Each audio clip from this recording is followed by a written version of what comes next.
Hello, everybody, and welcome to the Games Done Quick hotfix on this fine Sunday morning. My name is Adef. Well, I guess it might be Sunday afternoon or evening for many of you, but it's proper morning time for me. And as you can see, there are lots of boxes abound in my background. It is the holiday decorating season. After all, we have our wonderful boy, the frog, here. And the reason for that is because we are joined by Smitch this morning slash evening, but we'll get into that in just a second. Gamers, some announcements first. If you miss out on any GDQ hotfix shows, check out our archive of past runs and shows at youtube.com/gamesdonequick. And AGDQ 2022 will be starting on January 9th. Visit gamesdonequick.com for more information and detailed dates on the event. And tune in tomorrow at 7 p.m. Eastern for Awfully Silly, a show about our favorite blocks at main GDQs as they feature games with amazing FMVs. You're not going to want to miss that, gamers. But right here, right now, we're here with PB Precipice, Personal Best Precipice. And this show is about showcasing proper PB attempts, what speedrunning really looks like. And we are joined by Smitch. Smitch, how are you doing today? Hi, I'm good. Doing pretty good. Excellent. And Smitch, tell us a little bit about the game. Well, not the game. Everybody knows Breath of the Wild, but the category. What is the category that you are running today? It's pretty simple. It's just all dungeons. So you just go to each of the divine beasts and complete them as you would in the normal game. Well, a little bit differently, but yeah. But you just deal with the 4 divine beasts and then kill Ganon, basically. Excellent. And I think we're gonna have a lot of people in chat. I have seen all dungeons on this channel before. Lots of people are gonna be asking, is a shrine a dungeon? What's a dungeon? So I think, multiple times we'll probably have to be like, it's the divine beast.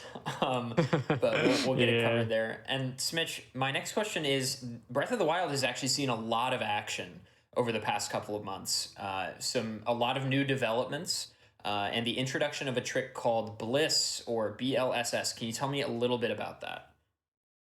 So BLSS is super recent. It was found in start of September by Legend of Link, and essentially what it is, you'll see it very early on. But essentially the point is that you hold an object with your bow out in a weird way, and the point is that you climb up on something, which puts Link in this sort of in a state called a B-lock state, which sort of locks him in place. And then you're also being constantly pushed by the object that you're holding. So you're just constantly infinitely flying through the air, basically, by using any stamina or anything like that. So it's pretty broken. It's been really cool to see sort of a revolution in Breath of the Wild this late in the game, because it feels like there have been so many, right? We had bullet time bounce as a revolution, then we had wind bombs, and now we have another thing. And shrine clips, and it's just, this game has so much to offer. And so my question is, where does your passion kind of lie with this game right now? I don't know. I just want to keep running it, keep doing better. I mean, this new glitch has been such a new fresh addition to speedrunning this game. So sure. it just makes it so much more exciting to be speedrunning it right now, for sure. It's crazy. Excellent. It's so cool, and there's always new stuff for it. It's great. Right. Well, let's tarry no further. Let's stop talking about it and start seeing it. So Smitch, I'm gonna throw it over to your game feed here, and whenever you're ready to do your first attempt, you can just give a countdown to give gamers an idea of sort of the run of show here. The idea is that Smitch can do proper personal best attempts like he would on his own stream. And we'll get into the nitty gritty of what that sort of means. But basically Smitch has got free reign here as far as however he wants to do his PB attempts. He is more than welcome. So Smitch, whenever you're ready, go ahead and, well, I guess the time properly starts at Link's movement. So I'll let you sort of take care of that. All right. What do I do? A little countdown? I don't think you have to do a count. Try your best to just say go when Link starts moving. Okay. So yeah, timing in Breath of the Wild speedrunning starts at control of Link after the wake up cutscene. Yeah. All right, I'll try and. Okay. I might have to do a quick rush, 3, 2, 1, go. Something like that. I don't know. So I'm curious, Mitch, obviously for the gamers at home, the plateau is the start of any Breath of the Wild speedrun, at present and probably forever, I'm assuming, based on what we know. There's not really going to be any way off the plateau before the paraglider.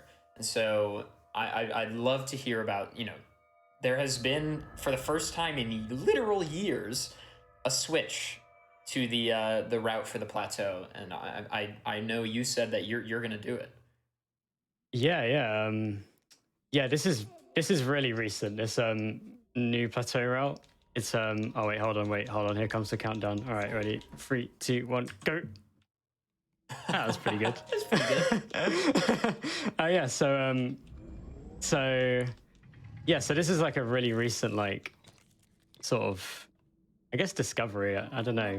It's quite a new thing that's been found that doing, well, I say new. People have been trying, as soon as like BLSS was found, everyone was really trying hard to reroute plateau, and it was concluded that it was just like, okay, this is just a lost cause, like it's just not going to happen. But then we sort of like realized that you can do it in this order, doing like these particular things, and new things keep on getting added as you'll see in a second. That end up. Oh, that was so fast. That was really nice. Yeah. Wow. Yeah, that makes it like a pretty good contender for the old plateau. It's not far. If I was doing any percent right now, doing this route for plateau would be slower. But for any other category that gets tower, this is like way faster now. So pretty. So pretty gamers, broken. Smitch just did what is actually going to be a pretty pivotal trick for the entire run, in that it has, things that happen as a result of this trick, consequences. That's the word. Throughout essentially the entire run, Smitch just did something called Shrine of Resurrection skip or clip, SOR. Yeah, that's a reset. Didn't get the vocals here. No. So the SOR skip is pretty amazing. Basically, right after you get the Sheikah slate, you get into like a proper corner up on this little ledge, and you angle Link and the camera in such a way, because when you press down on the right analog stick to go into first person with the Sheikah slate, Link turns around instantly. So you angle the camera and Link in a certain spot, so when you turn around, you clip out in the reverse direction. And it usually takes a couple of tries, but Smith's just showing us how casual it is. Right. Oh gosh, that's a high you expectation. You have to do the timer again as well every time. I just realized. Yeah. Every time you have to do this 3, 2, 1 nonsense. Oh no. Oh jeez. I'll do some quick 3, 2, 1s. Yeah, it's quite annoying. I don't know how to. Why? So far, from what I can tell, there's not really a good, consistent way to get that spear every single time. Sometimes he's just too fast for me to be able to grab that spear. So yes, it's much further than the pop lid. Oh, 3, 2, 1, go. Yeah. What? So much faster to run. Especially, it's okay when you don't have to grab the peppers, but I have to grab the peppers, so it's not ideal.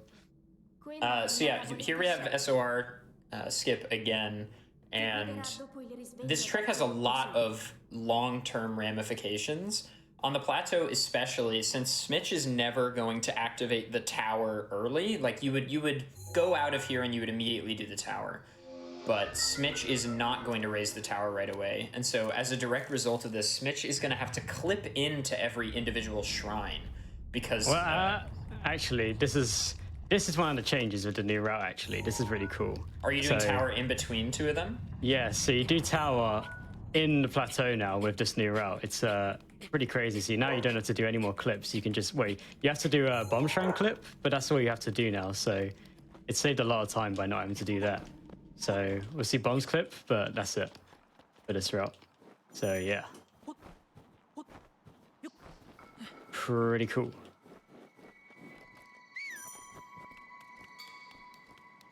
Oh, okay. Cool. All right, guys. ADEF has quickly BRB'd, so how's it going? I hope you're all having a lovely day. I've recognized some of the people in chat that I know, and some people I don't, wishing me good luck. So thank you for the good luck. Really appreciate that. No, please. Okay, cool.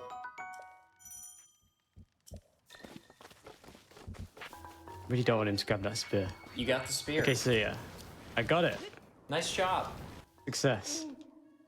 So I'm actually really pumped to hear that tower happens within the plateau, because in all dungeons you do have to raise the tower eventually, Yes. as opposed to any percent where you would just skip it altogether.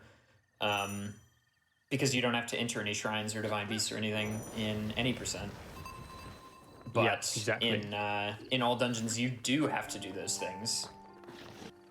Oh, are we gonna see the fancy early? Oh yes. Okay. Okay, clip through. Okay, so I mean, do you want to? How much do you want me to explain versus how much do you want to do? I don't really mind. If you want to explain it, you can explain it if you want to. I honestly don't mind. Sure. So, okay, a lot is happening. Yeah. So the first thing that happened was Smitch got something called skew, which is where you shield jump onto an uneven surface.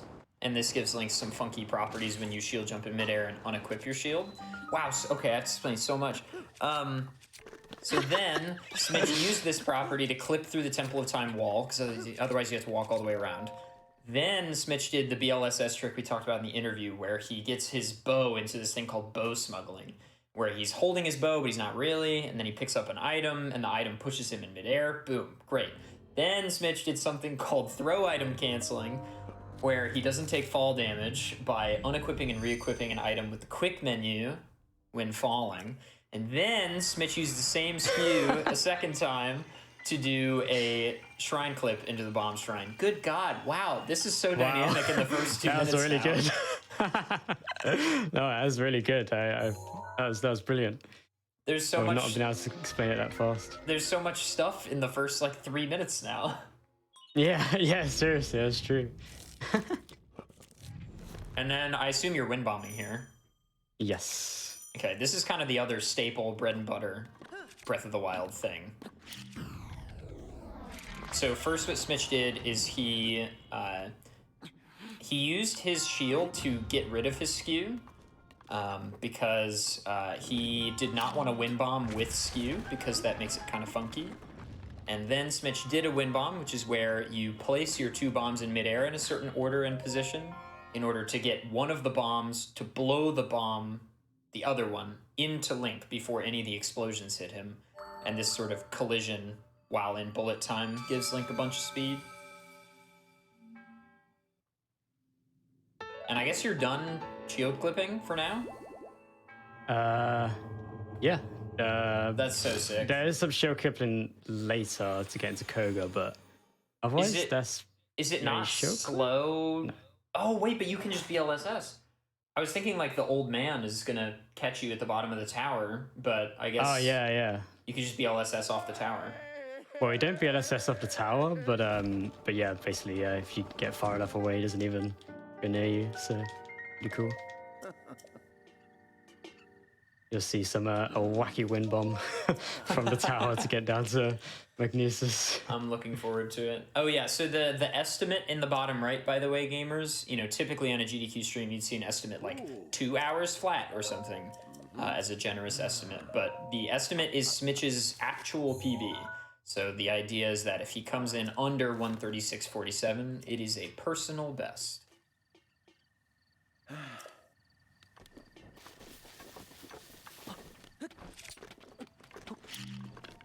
Wow, you just BLSS everywhere. That's so good.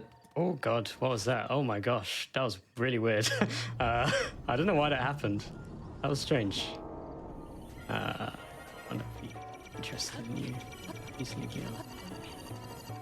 So BLSS is like pretty wonky. There's a ton of stuff that can cause it to drop. I'm resetting. Screw that. That was so weird. I don't know. It was so weird. I tried to go up on that slope, but then Link was walking like really slowly for some reason. I have no idea why that was happening. That was strange. So yeah, there's like for BLSS to work, you first have to do this thing where you pick up the bomb while smuggling the bow. That part's easy. Then you have to like drop the bomb down and unequip the shield in a small frame window. Yes. And then you sort of are in this interesting state where you can pull the bow but still be holding the bomb. Then you do that, and then you hold B, and then you walk up a tiny ledge, a ledge that is not too short that Link can just walk up it, but not too big that he has to climb. So his leg does this like step. Step up, yeah. And then Link can fly through the air, but then you can never let go of B or else you fall. And you cannot let the controller sit at neutral. So you have to like constantly be switching the controller back and forth to gain speed. And you can pass through neutral, but you can't rest on neutral. I don't know how long it is that becomes a problem. Oh my god, Smith, you missed the 3, 2, 1, go. I can't believe it.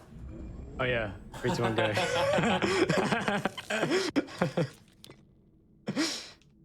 And again, gamers, this is what PB Precipice is all about. You know, resetting on plateau is perfectly reasonable for a Breath of the Wild run, especially at Smitch's caliber. Smitch, you know, I'm gonna toot your horn here for a second, but Smitch is, I think, currently top 3 in all dungeons, which is unless there's any unofficial times not on the leaderboard yet. But Smitch is a bit of a gamer. Bit of a gamer.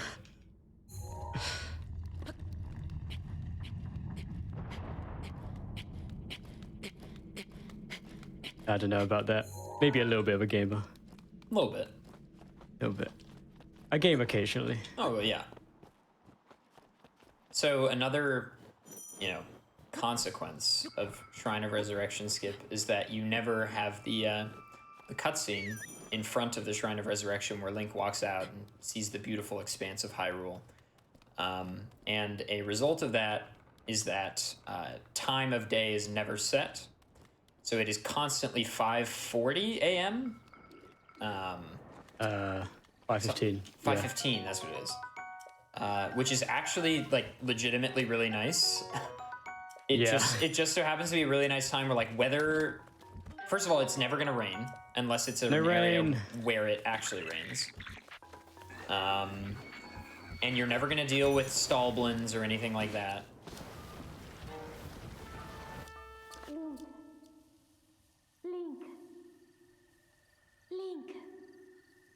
We do a little gaming.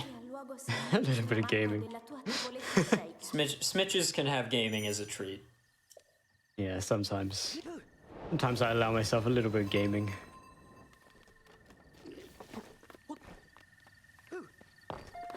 Wow, that SKU setup is so free. Well, I don't know. It's a bit weird. It can be weird. Really? I've never tried this route, so I. Yeah. You kind of have to show jump in like a pretty specific spot. This isn't good. Please no. Stop it. Nope. There you go. Oh no. Where are you going? It's fine. Get off of this.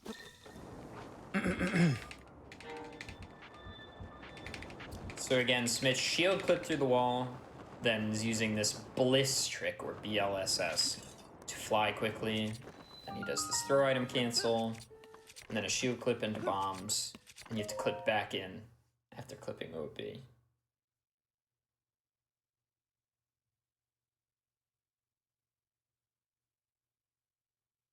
Correct. There will be no blood moon so long as there is not time of day, which is why there are categories where you do Shrine of Resurrection clip to skip putting the Sheikah Slate into all the pedestals and listening to Zelda, but then you get the time of day cutscene anyway. So like 100% and all shrines, you need a blood moon for a shrine. And you need time of day for other things, like moving shadows.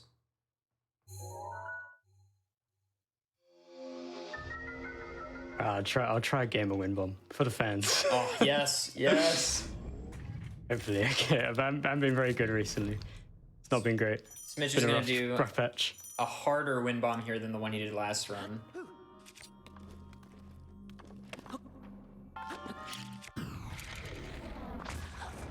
Ah, no. That's nowhere near. Sedge. Oh. Why did that work? That seems fine. Range.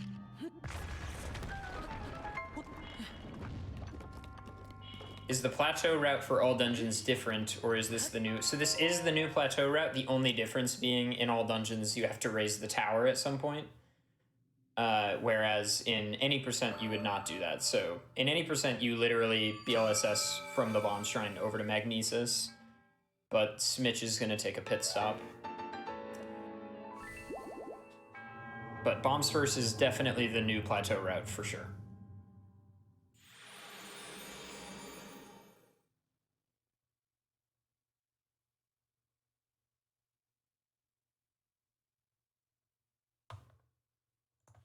Yeah, this is really cool. It's so cool to have a new plateau route after so long. Like, everyone's been really trying so hard. Like, every time something new is found, like, people go, how can we reroute plateau? And I always think, like, it's just not going to happen, and it never does. Like, I don't mean to be negative, but, like, it just never works out. But I'm so glad it's finally worked out. Like, it seems surprising to me that BLSS hasn't had any, like, wouldn't have had any sort of, like, change to plateau, but luckily it has. So it's really cool. I also think one really good thing is that I think this is now... I mean, maybe some gamers would see this as a downside, but, you know, for a player like me and for players around my skill level, I think it's a really good thing. Like, I think this version of Plateau should be easier to be competitive at, especially for AD, where you don't have to do as many shrine clips.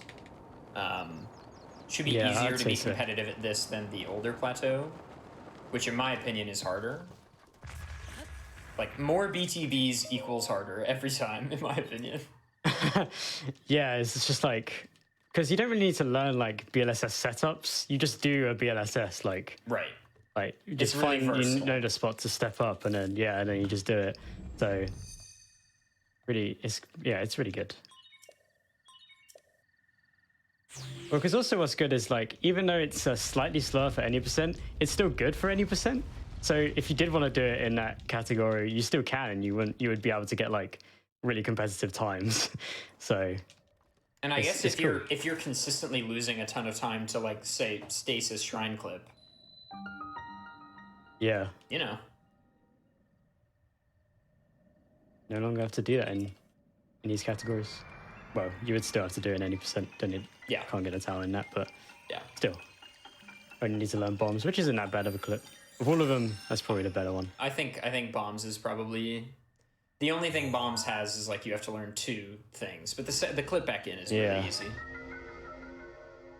Yeah. Stasis, in my opinion, is the most annoying.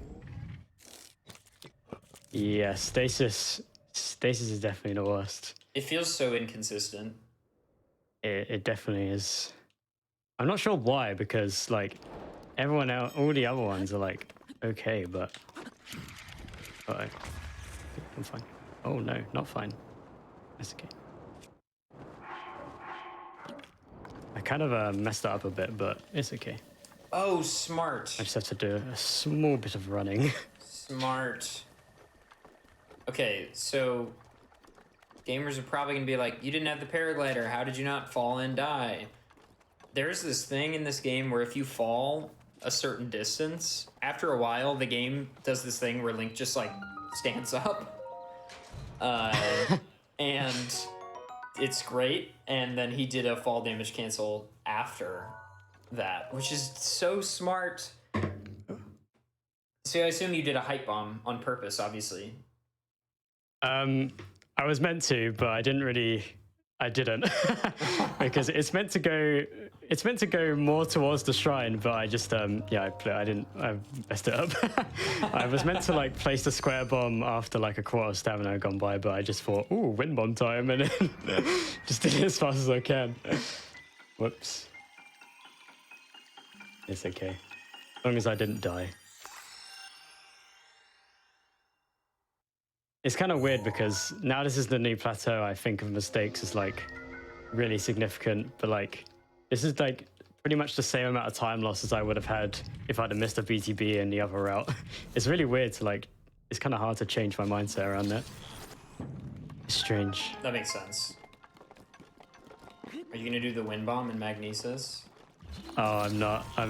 Maybe I. Okay, on the next reset, I'll do it. I was watching. Who was I watching do attempts? I was watching, of course, Player 5 do plateau attempts, and I was like, man, that wind bomb does not look fast enough for it to be worth. Yeah, it doesn't save a lot of time. It saves. I mean, no one's done like, because it can vary so much. Like, you can land in front of the monk, or you can land like on top of the side. So maybe if you land like on the monk, you'll save like a few seconds, but it's not really needed. Unless you're going for like really good times.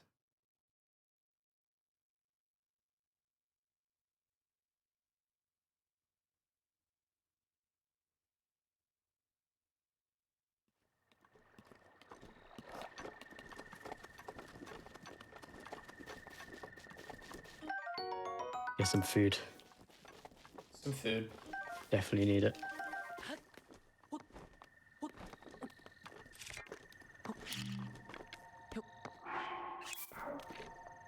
This BLSS is quite difficult. Oh, this is the one where you thread the needle. Yeah. So Smitch is basically, he's doing two things in order to change his direction. He's tilting the camera to sort of make what is quote unquote behind him different. And then he is slightly probably angling where he is tilting the control stick back and forth, like whether it be down, left, down, right, or like left, right. In order to sort of, you know, thread the needle there. Also, this wind bomb is nuts. Big fan. Oh. Oh, good. Oh, good. Nice. Oh, no. No! Sad. Oh, no. Oh, it's so sad. It was so close. Oh, that's so sad. If I respawn by the tree, I'll keep going. Great. Might as well. It might be okay. Not a great plateau, but it's okay.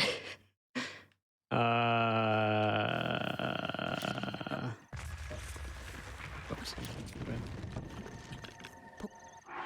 Okay. Screw this. Bad run, bad run.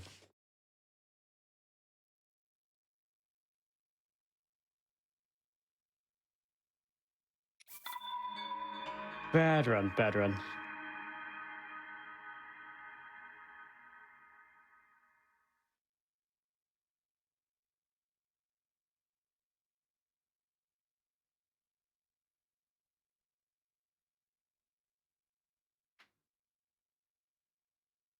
Oh yeah, I see people in the chat asking if about the language. It's faster in Italian for all dungeons. The category language, like the language is faster, is different for different categories. It's French for any percent. It's Italian for all dungeons. It's German for all main quests, and it's English for all shrines and 100%.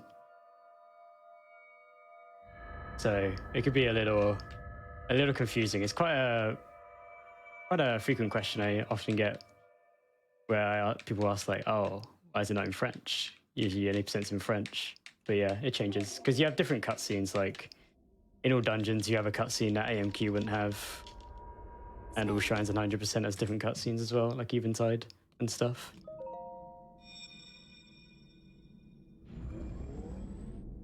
See, gamers, this is what speedrunning is all about. I see people in the chat saying things like having to start over hurts, you know, starting over, resets, what? Like, this is what speedrunning actually looks like, which is the impetus behind this show even existing, right? Is like, on GDQ, you never get to see what a real speedrun stream actually looks like.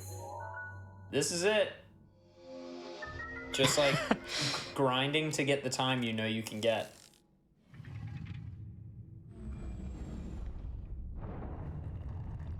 Good luck, have fun, Smitch. Thank you for the good luck, and have fun. Oh yeah, of course. I'll have lots of fun. Come on. Yeah.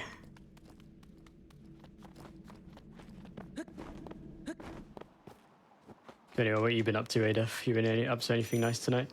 Today? Well, I woke up an hour ago. Oh yeah, I forget how early it is for you. It's yeah. This show starts at 10 a.m. for me, so I woke up at 9 a.m.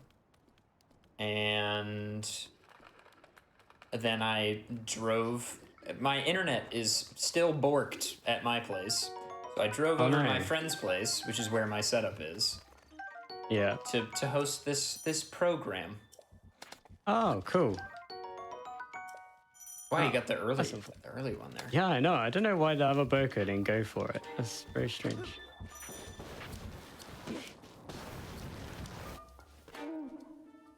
But yeah, I don't know. I've been chilling. I had a nice little Nature Valley bar for breakfast. Oh, nice. They're a bit crumbly. Yes, I have the secret strat. I've developed a secret strat to be able to eat Nature Valley bars without making a mess. Oh wow, and okay. I don't know if gamers are good enough in chat. Maybe I'll post the secret. Maybe I'll say the secret. But actually, I know. I'll tell gamers the secret to eating Nature Valley bars without making a mess, so long as they follow Smitch on Twitch.television. I really want to know. So that's how it works. You have to follow the Smitch Man. The Smitch Man 1 on Twitch. And that's the only parameter for which I will divine for you all how to do this.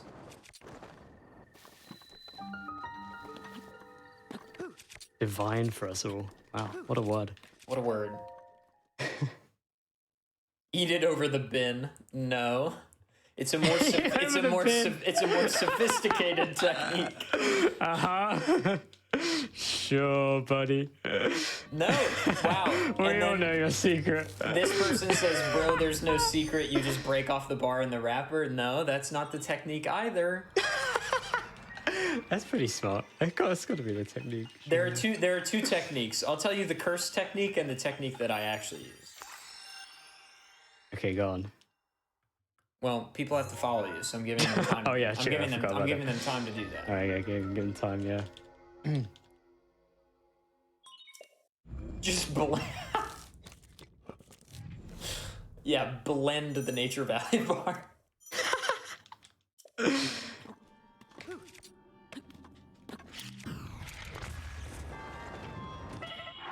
fine. Wow. Calculated heart count.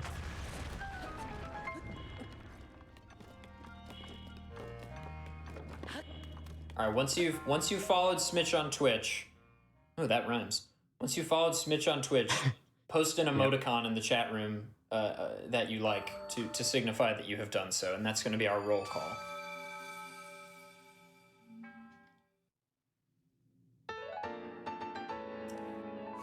I actually really want to know. I'm actually dying to know how you do it. I'm glad I've built up this anticipation. Because like I used to like want to eat these Nature Valley bars. I was like, oh yeah, I'll have them for breakfast. but then I realized how crumbly they were, and I was like, oh, well, no, I can't have them. Smitch, I have the solution for you. Okay. As a connoisseur of the Nature Valley bar, as an adamant enjoyer, Yeah. I will be able to give you the hot technology. Technology. Right, okay, so there's lots of emails coming out in chat. Okay, so here's how it works. For those of you that don't know what a Nature Valley bar is, it's these like 2-pack granola bars that are yummy, and there's some good flavors. I'm a classic man myself, but there's also like brown like sugar and cinnamon, or I don't know. There's some good flavors, right? Anyway, so this is not a sponsor stream. But if they do want to sponsor me, like hit me up. So Nature Valley, they come in these like aluminum packages, right? And so here's the secret technology. There are really 3 techniques actually, and I'll give you the 2 curse techniques first. The first most cursed technique is you just eat the thing whole. So obviously That's not not a great- technique. You can't do that. I'm not saying that's not the technique. I'm just saying like if you could do that. But that's not right. If you could do it, I see. Yes. Right. So that is something you could do, because then they're so crumbly, gamers. They're so crumbly. The second semi-curse technique, and this is actually just like, if you want a Nature Valley bar, but you're like, I want to mix it up a little bit, you can actually break the Nature Valley bar up into like little pieces and then put them in a bowl and put milk in, and it's like cereal. So that's another thing you can do. But That's not a good technique. Well, I know, which is why I'm gearing up to give you the real technique. Okay, good. All right, this is the strat that Nature Valley doesn't want you to know about. So as you open the wrapper from the back, right? So you pull the top part open like a bag of chips, and then you peel down the side of the back of the package. Once you get all the way to the bottom, go ahead and open that bad boy all the way up. So now you've splayed the Nature Valley wrapper like a proper dead animal. Like, you have just really opened this thing. My god. And Okay. then you pull the corners all the way open so that there is literally no more adhesive anywhere. You open it all the way, and then you flatten the wrapper. So now you have a flat rectangular surface. And you pick up the top bar and you tap it down on top of the bottom bar to get rid of loose chunks. And now you eat the bar over the placemat you have just created out of the wrapper.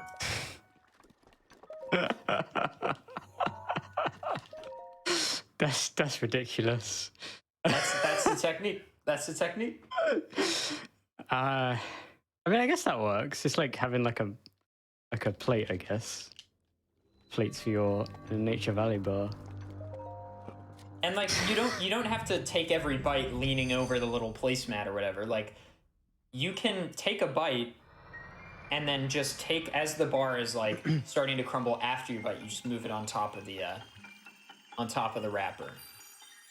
And every time before you take a bite, you just tap the bar on top of the wrapper or the bar beneath it to like knock off loose rubble. It's rubble. Look, all these gamers saying all this like, oh, that's not an original strat, there's not blah, blah, blah. Okay, hang on. I have just given you possibly life-changing information that many of you may not have had. And I'm seeing nothing but discontent. And honestly, it makes me question why I do what I do.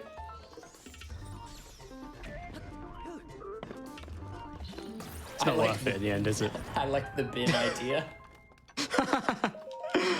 You can't do it. The bin idea is a bad idea. Okay, if the only way for you to eat a Nature Valley bar cleanly is to eat it over a massive trash receptacle, you are a messy eater. You could eat it outside. There you go. There's no mess outside. And they are meant to be like trail snacks. Thank you, Ray. Ray says, never change, Adef. There's something special about the commentary on your shows. Yeah, I watch other hotfix shows, and everybody's like really, like, you know, they're really talking about the game the whole time, and like they're doing good commentary, and it's enjoyable, and people are learning. My two shows are a complete wash. People just come on and we talk about anthropomorphized baseballs and Nature Valley bar eating strategies. I mean, I'm glad I was here for that, because now I know. Now, see, thank you, Smitch. I'm glad you respect it.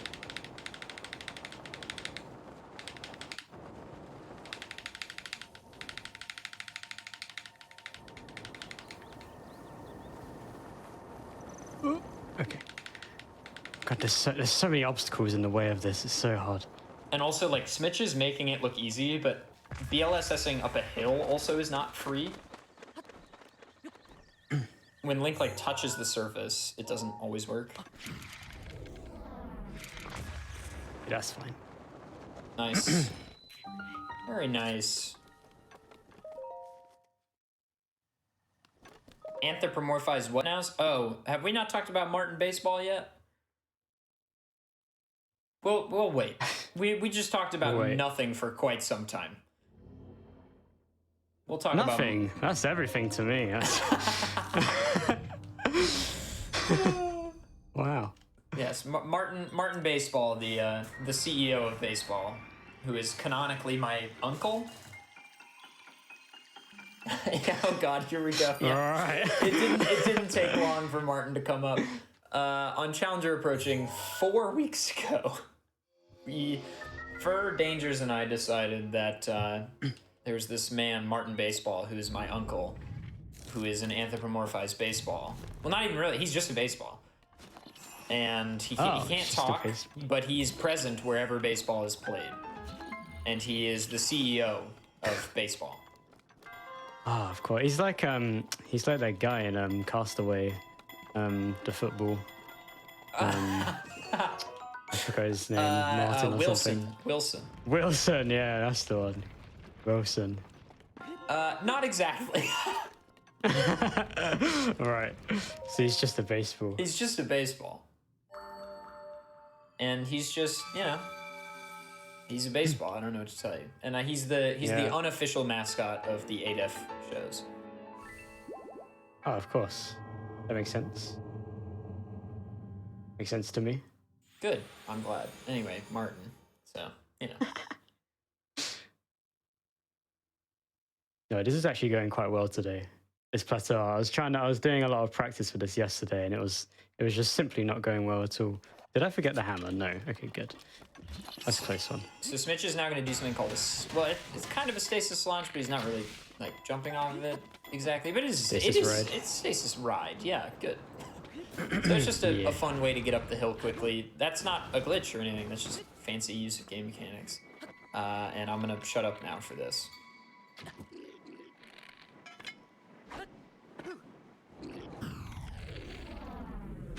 Okay. Nice. Okay, so this is a bullet time bounce. The idea behind this trick is that... Very nice. The idea behind this trick is that Smitch shield bounces off of an enemy whilst in bullet time, and the game doesn't exactly... Oh, the game gets confused? It doesn't calculate Link's speed in the way you would expect whilst he's in bullet time and shield bounces off an enemy. And hence bullet time bounce, and you can go quite quickly, but the setups are pretty difficult, especially for enemies that are still moving, like those bokoblins. You're looking for a pretty specific window because the angle at which you bounce off them and the part of their body at which you bounce off them is like fairly specific. Mm-hmm. That one, in my opinion, is notoriously quite difficult. Oh wow, and you don't have to do cryo BTB to Magnesis. No. It's quite nice. I'm very happy about it. That is nice. And you don't have to worry about unloading Magnesis or anything. Yep. It's a good time to be speedrunning this game. Oh my god, and you can no longer have to do this garbage stuff. Yeah. Oh my god, dude. I'm coming back. I'm coming back. The return. Plateau's good now. I'm coming back.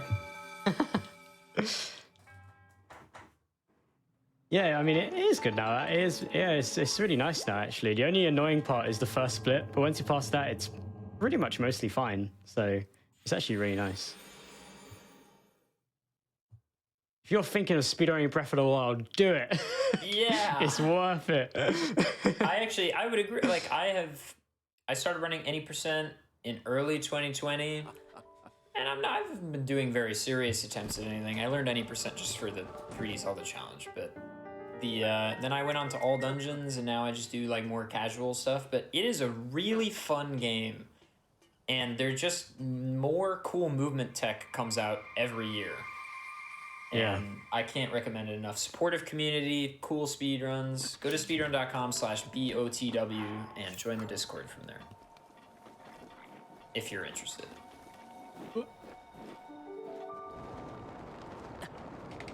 Oh, and you just BLSS to paraglider and you don't have to do tree launch anymore?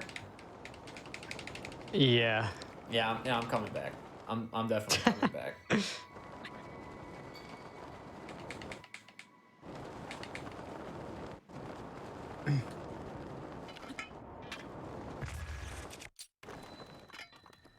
Yeah, no tree launch is a good one for is a good one. I never used to mind the tree launch because I've just had the muscle memory down at this point. But Right. you know, I know a lot of people are just like, I mean, yeah, it's a hard trick. So probably one of the hardest parts of the plateau, to be honest. Even though it's so simple. I mean, not like simple as in like, oh, it's so easy, but like, you Yeah, know what I mean? no. Like simple idea, but very hard to execute. What was that, like a low 16 with the tower? Yeah, that's just the insanity of this run. That's really, It's really crazy. good. Of this realm, I mean. Nope, I didn't mean to do that.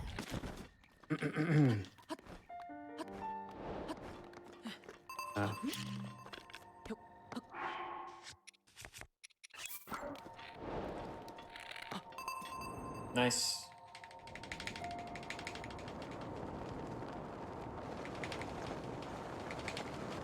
For gamers just tuning in, this is Breath of the Wild all dungeons on PB Precipice. Smitch is doing personal best attempts in all dungeons, and this is BLSS is the trick you're looking at, which is Bow Lift Smuggle Slide. Yes. It's a mouthful. Bliss for short. Where Smitch does a funky little setup to get a bomb and a bow in his hands, and then all you need to know is bomb push Link.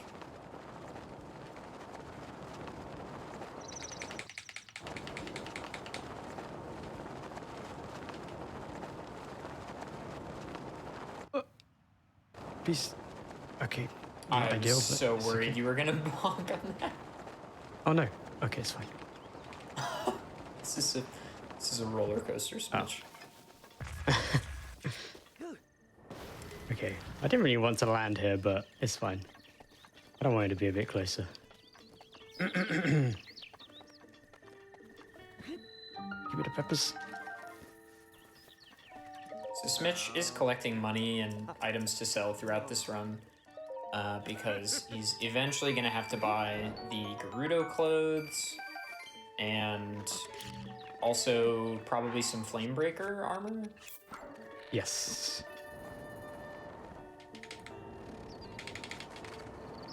Oh, and also sun shrooms, I guess. Oh, that was scary. Nice little rock.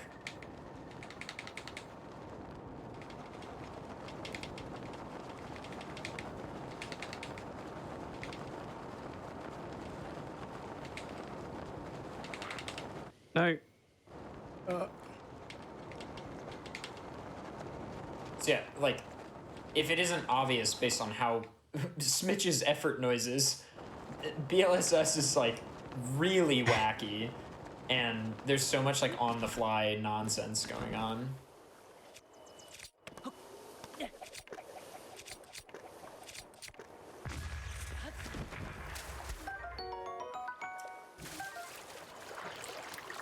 What are the salmon for? I cook them later for Attack up? surviving in Eldin with loads of hearty food, so that you can be on fire and be okay. Oh no! Go up! Go up! Go up! Oh my god! Come on, Link. That is just so rude. Oh my gosh. What happens if you reach the borders of the map this way? You just get pushed. Yeah, there's an invisible wall where the game is like, you can go no further this way. Link. Link. Why is it in Italian? So vivo. Quello è uno dei colossi sacri che Ganon ci portò via 100 anni fa. Devi trovare il modo di entrare al suo interno e liberarlo dal malefico rancore di Ganon. Link. Gosh, it's so annoying not landing on that platform. I just wanted to land on that so I could talk to the guy. Now I have to run all the way over to him. Oh no, please. Okay. So long. Oh, so slow. Okay, so yeah. I'll stand it. I just want to be like right next to him when I get here. I find it so annoying when I'm not. Even though it's so like 5 seconds or something. Hey, I get it.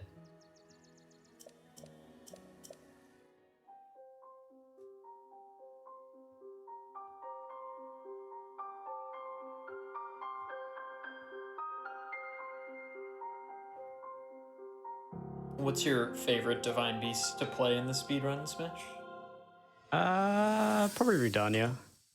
It's a lot of fun. I like the shots in there. Pretty unique. Redania is cool. Yeah. I'm a Meadow man myself. Yeah, Meadow's good. I like that you don't have to get the map at all. Yeah, it's really Pretty nice. Meadow feels so fast. I mean, like, Rudania is also so quick, though, compared to a casual play. Yeah.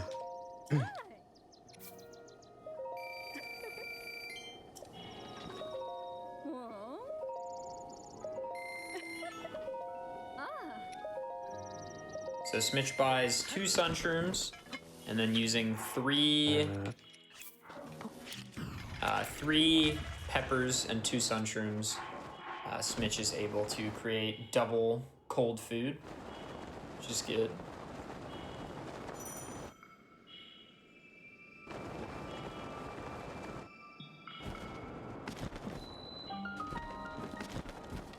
Oh my god.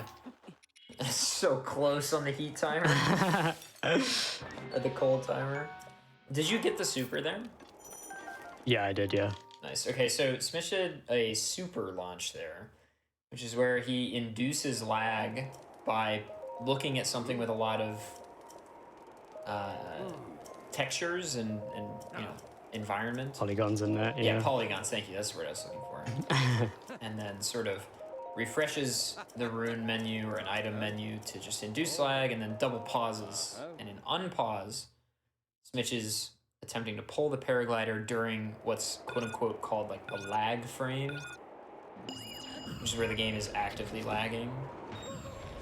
And this gives, I don't know how much, what's the comparative speed? Is it 1.5 as fast? Is it like double as fast? It's not double, but I'm not entirely sure. I'm not entirely sure. I think it changes depending on the amount of lag you get and stuff and the amount of speed, but someone in the chat will probably know. One of the more knowledgeable speedrunners, but it's definitely not double. A lot of people usually think it's double speed, but which I thought for a long time, but it's not.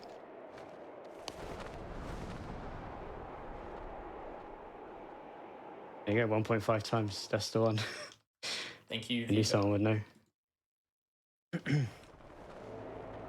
Thank you, Noman, for confirming with the up arrow.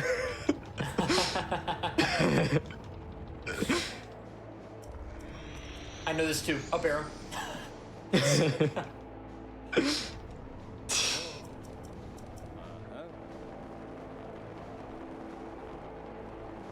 Well, when people are timing language differences, a lot of times it's like really just timing the length of text boxes.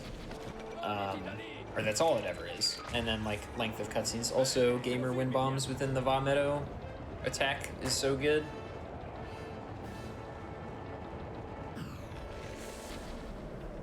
So Smitch is actually using visual cues here to know where to shoot.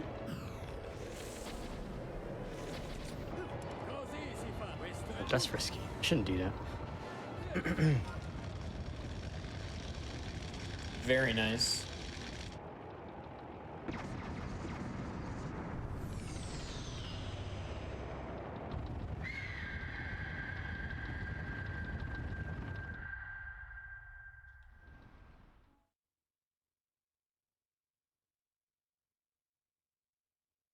Smitch is fun to watch. Well, have I got the channel for you? There's actually a place where Smitch is the only person that can be seen. And it's twitch.tv/Smitch.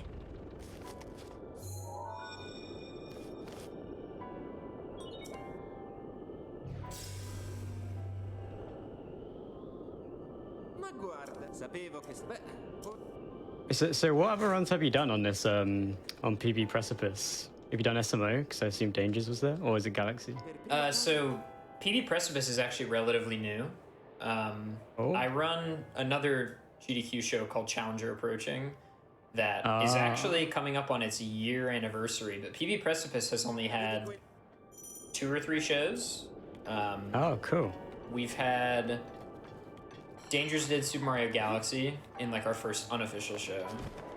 Our first official one the Blacktastic did Castlevania Circle of the Moon. Yep. Oh, what did we have 2 weeks ago?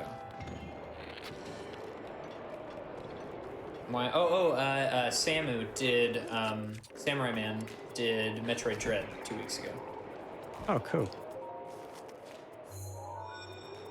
No, people won't follow me. No.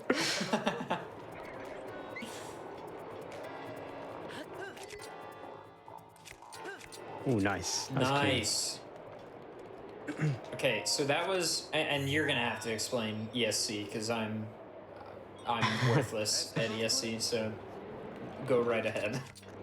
Yeah. So ESC stands for Extended Shield Clip. So what you saw in Bomb Shrine was a normal shield clip, and this one's extended. So essentially, what you're doing is you're finding a specific frame where Link has clipped through the first wall, and then you're basically shield jumping again, so that you're doing 2 clips in just one shield jump. Is essentially what it is. So it's basically just like a double clip through a wall, because some walls, like in shrines, there's like fences and just there a little like force field. It's like 2 thin walls rather than like 1 wall, whereas shrine walls are like just 1 thin wall. So sometimes you need to do like an extended shrine clip, extended shield clip to get through. So that's what that is. A lot of wacky glitches. And you can also do like, there's other shield clips you can do. You can like, even though that one like you're essentially going through it twice, you can do things like repeated shield clips where you essentially like keep on doing that like over and over to get through like even thicker walls. So, which is really hard. That is a very hard thing to do. Only real gamers can repeated shield clip. There's war in this game? Yeah.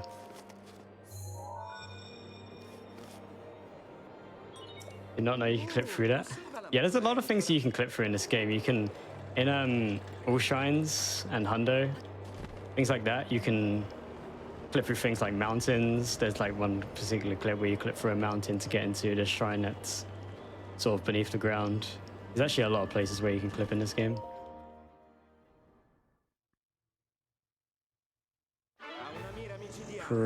Very useful. Good luck with Windblight. Thank you. Windblight is a super sick fight. Smitch is going to be going for 1 cycles in both the first phase and the second phase here by preemptively going in the air and then catching Windblight in bullet time before he's able to teleport again. Just like that. It's actually a relatively easy 1 cycle. It's like really not bad.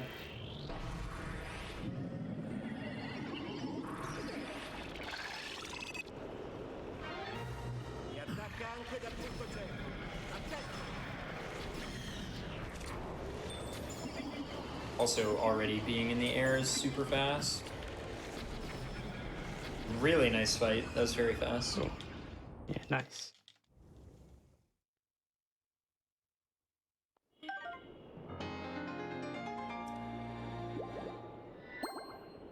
And as opposed to some 3D Zeldas where in all dungeons you might skip a bunch of heart containers, we'll be getting at least 3 of them, if not all 4,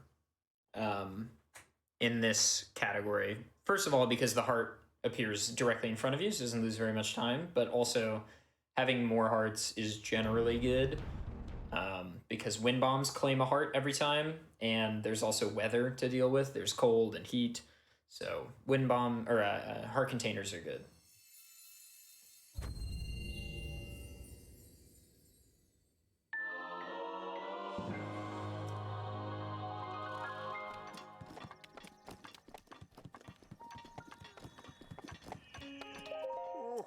And then Smitch is going to talk to this Rito Elder to get the best bow you're going to have for the rest of the run.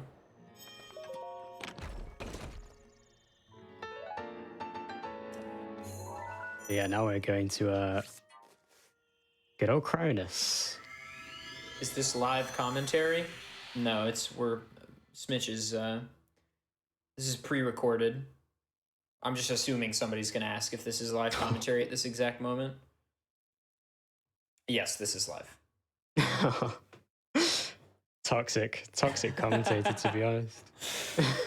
That's me.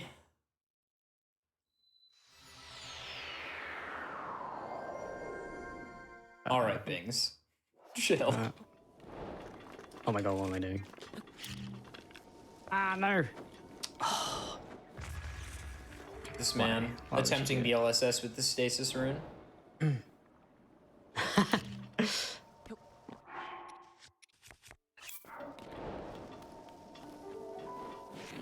Nope. Gonna go up.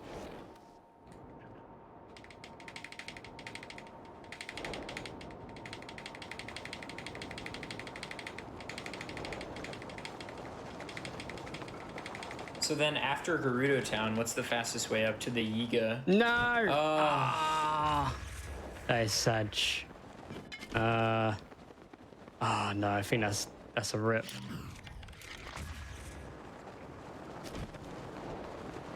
There's so much time lost. No.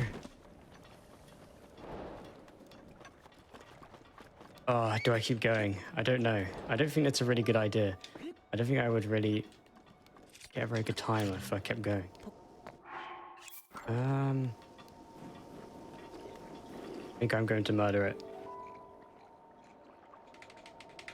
Yeah, screw this run. I'm sorry, guys. No. Dead run. I killed it. That's the lame thing about this, is that if you go neutral with a BLSS, the run is dead, basically. You lose so much time. Smitch, really quickly, I think we might, if it's okay, take our first break here. Oh yeah, that's fine. So gamers, don't go anywhere. We'll be right back with more Breath of the Wild All Dungeons attempts. If you liked what you were seeing just now, don't go anywhere. Literally, it's just going to be a couple moments, and then we'll be back with more Smitch, more PB Precipice, and more Breath of the Wild All Dungeons attempts right after this. Don't go anywhere.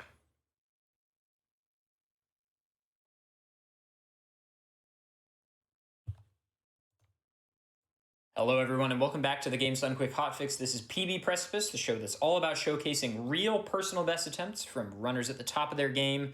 I just came up with that just now. Is that the tagline? Who knows? Am I going to mess it up every time? Yes, absolutely. A few quick announcements before we get back into things here. GDQ's Sum of Best segments is now launched on YouTube. It is a highlight channel with regular videos like our main channel, but with small highlight reels for all of our main events and hotfix. And gamers, reminder that AGDQ 2022 is coming up. It's just around the corner. January 9th is the start date. Visit GamesDoneQuick.com for more information and detailed dates on the event. And if you missed out on any shows, check out our archive of past runs and shows at youtube.com/GamesDoneQuick. Excellent. Well, Smitch, let's get right back into it. Sweet. So gamers, this is PB Precipice. The idea is that we're watching Smitch do actual personal best attempts at Breath of the Wild All Dungeons. Now, first question. What the heck is All Dungeons, Smitch? What does that mean? Is a shrine a dungeon? Oh, okay.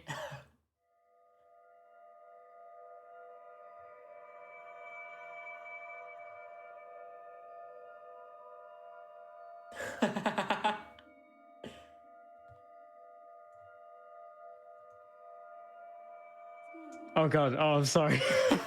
I was muted the whole time. How embarrassing. So I was talking to no one there for quite some time. Oh no, I'm so sorry. It's all good. Embarrassing. You're all good, dude. So yeah, Smitch was just saying that it's called All Dungeons and not All Divine Beasts, just because that's sort of the canon for the 3D Zelda speedruns. They all call it All Dungeons. So, do we win cookies if he PBs? The answer is actually yes. Oh, cool. Oh my gosh. Yeah, I'm gonna. What's your favorite? I guess I don't know. Cookie biscuit, perhaps, is what I should be calling it.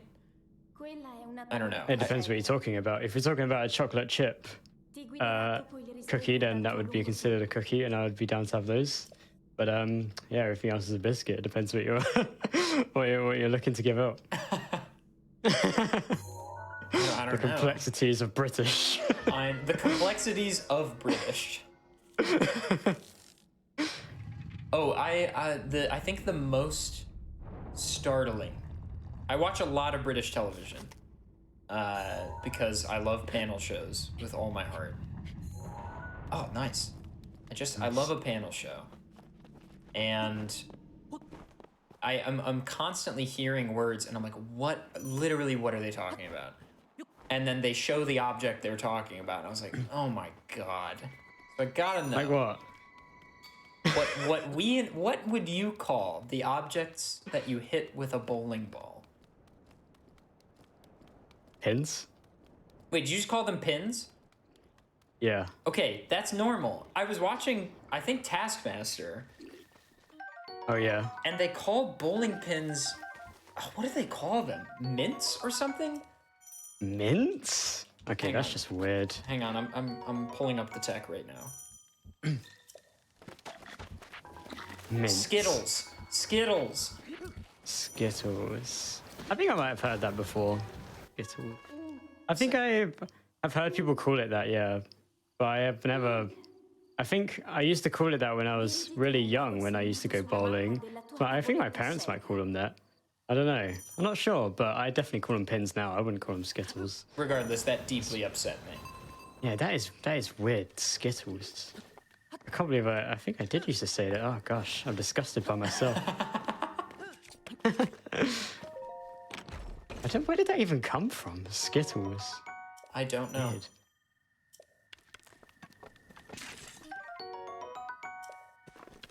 Skittles is a different game. Interesting. Please elaborate, if you would be so kind. From an older version of bowling. Interesting. Of course.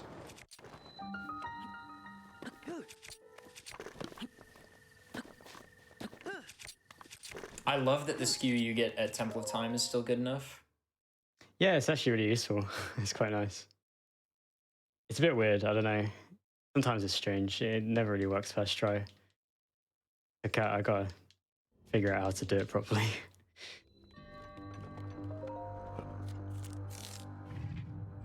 Maybe the pins skitter around when hit. That's a funny way of saying it. I like that. What are Skittles in America? It's a small candy. And it's like a name brand. It's not like a general name. It's like an actual name brand. Yeah, I know Skittles. We got Skittles. Oh, yeah. I mean, I figured as much. Yeah. What's candy? True, yeah, candy. Oh my gosh, we don't even call it that. What do you say, sweets? Yeah.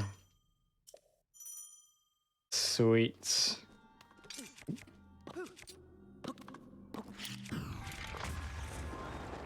Which is weird because you call sour sweets, even though they're sour. Doesn't really make sense. I think there are quite a few things in both of our dialects that make no sense. Yeah.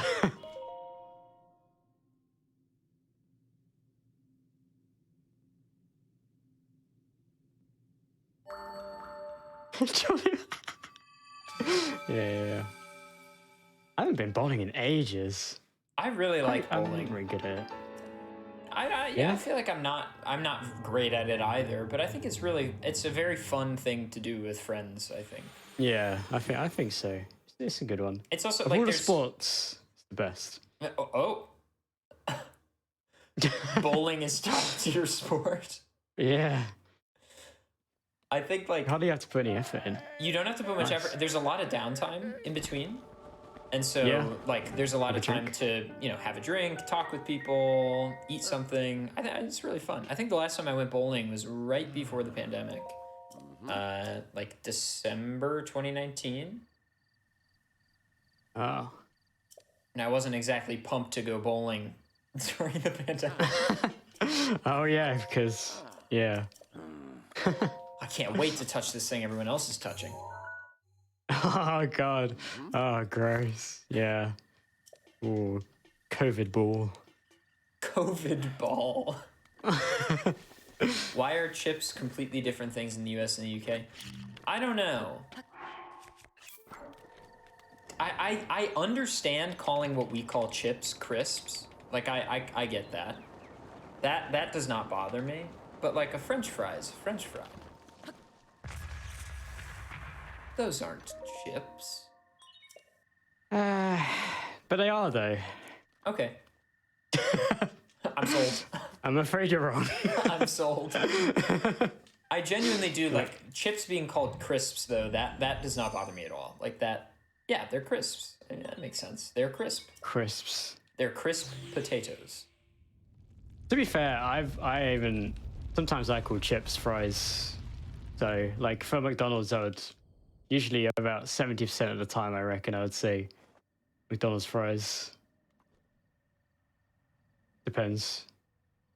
Or like curly fries or something. I'd say curly fries. The last time I was in London was 2 years ago.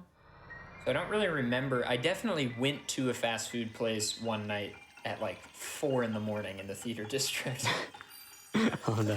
There's a whole story there, but I don't remember. I definitely got fries, but I don't remember if on the menu they said like fries or chips.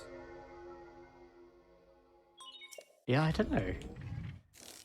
I mean, it was a pretty touristy area, so I wouldn't be shocked if it said fries. Yeah. I'm so confused. More commentary on the run would be helpful. Yeah, that makes sense. That makes sense. This is Breath of the Wild. It's a game that came out in 2017, and Smitch is playing it. Is that helpful? This is high level. This is insane. This is nuts. So what do you do when you commentate in a run that you don't know about? Because you kind of know about Breath of the Wild, but what if you're like commentating like something I ask else? a lot of questions. Oh, okay. That makes sense.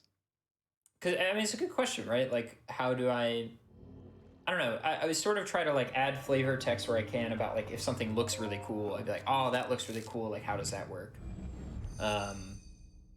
Or something to that effect. But also just trying to ask a lot of questions. And then, honestly, over the course of, like, let's say a PB Precipice show, like last time, Metroid Dread. I never played Metroid Dread.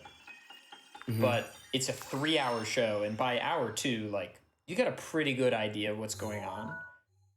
Because unlike a normal viewer where they may be doing a lot of different stuff at the same time, I'm like only watching the run for 3 hours. So like, you get a good idea of some of the tricks, especially after the runner explains them a few times. Oh, okay. Cool. But yeah, the easiest way to commentate a thing that you don't know anything about is just ask a bunch of questions. That makes sense. But the big flying trick, just for anybody that's just tuning in, is called BLSS, or Bliss. And the idea behind the trick is that you are in this sort of bow smuggling state where you can hold things and the bow at the same time. And the idea is that the item you are holding pushes Link while in this sort of mid-air state. And you can move really quickly. How does the float clip work? Assuming you were just talking about what I was just talking about, it worked like that.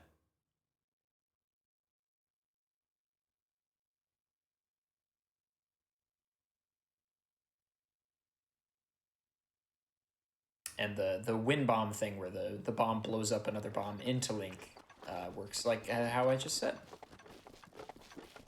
Why are we talking about fries when tater tots are their superior? I literally could not agree more. I'm a big French fries guy, but tater tots are like undeniably goat. Goat potato snack. Oh, I don't have stamina.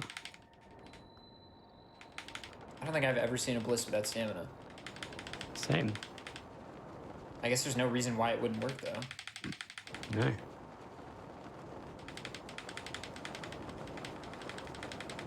So yeah, Smitch is alternating the control stick while facing away from the desired location and moves quickly towards that location. There's a lot of intricacies that we won't really get into about like how to not drop a Bliss. Oh, Ray brings up a great point. Hash browns are great. Do you have hash browns in the UK? Yeah. Oh, yeah. Hash browns are great. I love hash browns. I get these hash browns. They're like little mini waffle hash browns. Oh, They're really tasty. They're really good. All right. I'm not a big McDonald's guy. I'm not a praiser of the Golden Arches. But the best Right. the best item on the menu is the hash brown, no question. It's like not a Yeah, I would great agree. hash brown, but it's a great McDonald's hash brown. It's really good. I think it's a great hash brown. I think it's perfect. I'm like, oh yeah, I always love a good McDonald's hash brown. But like a proper American hash is like Oh, there's other stuff in the hash brown. Like you have a protein that you cook and like vegetables that are fried alongside and like onions. So it's like a proper hash has a lot of stuff in it and it's really delicious. And then, you know, the deep fried potatoes that, or just fried potatoes in this sort of hash brown way are mixed in as like the main, it's almost like a salad where the lettuce is potato. Also, big sad. yeah, missing the gear. That's crazy. I never even heard of a hash brown being like that. But, you know, the hash browns you get at a fast food place are all the sort of McDonald's style hash brown, which I really like.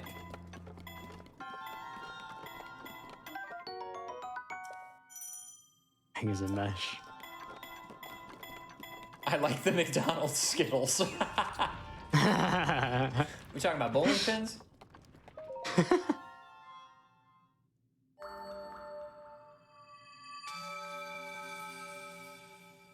Mitch, what's your go-to snack? This is a really good question.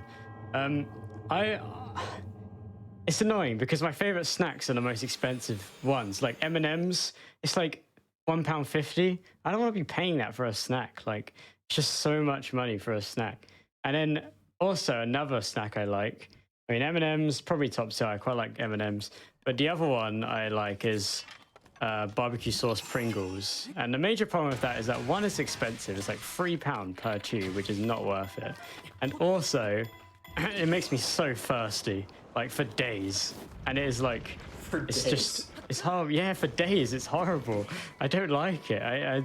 It's like so tasty, but it's like, you know, you just can't have nice things like Pringles. So that would be my go-to snack without the consequences. But M&Ms are good, or chocolate biscuits, which would be chocolate. It would be like they're like I don't know how to describe it in American terms because it's like cookie and biscuit is a different thing. Or it's like a cookie with just like a chocolate layer on top, I guess. I don't know. like is the chocolate baked in or is it like icing? Kind of like icing, yeah, but it's like, you know, it's hard. It's not like Oreo icing. And Oreo is another good snack I'll have. Oreos is good. I'm a big. But, I like golden Oreos. Golden? I don't even know what that means. Golden Oreos are like vanilla Oreos. So instead of the cookie being chocolate, and then it's the same icing in the middle, but the cookie instead of chocolate is sort of like more like a sugar cookie or like a vanilla type of cookie. Oh, right. I can't believe they're not made out of real gold. Lame. I was about to say, are real Oreos made out of real Oreos?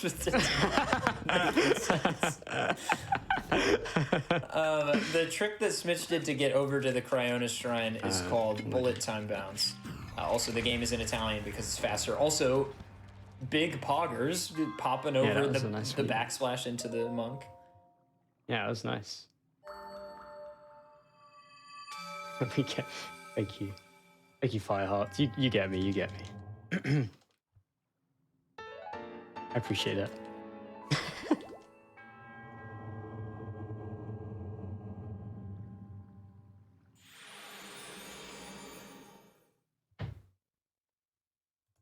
What is a bubble and squeak?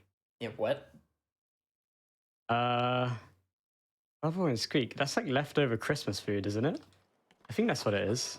What? It's like, I think after you have the leftover Christmas food, like all turkey and that, you know, pigs in blankets, you put it in the oven, and then that's what you just mash it all together, I guess. You just stick it all in a bowl and cook it, and that's what you call bubble and squeak, I guess. I think that's what it is.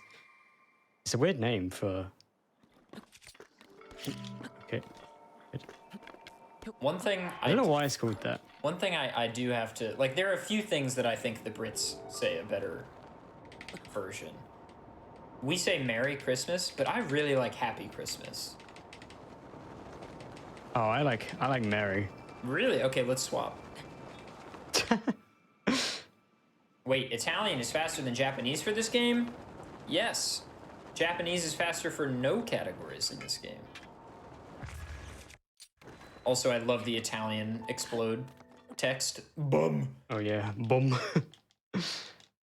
It varies category to category. In all dungeons, Italian is fastest.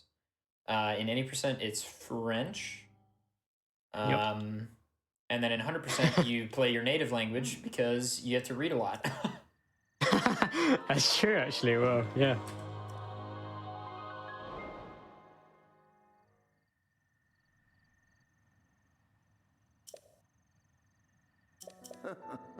Another low 16. Yeah, that's actually that's not too bad. I'm glad because all my plateaus yesterday are really bad.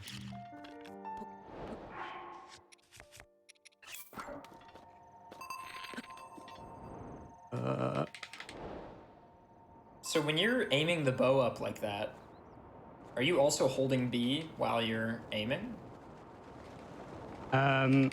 No. You just press B in I'm, midair after the jump. Yeah, I press B when he's about to do the climb. We did not gloss over him floating in space. In fact, I would wager I've explained Bliss now about 15 times.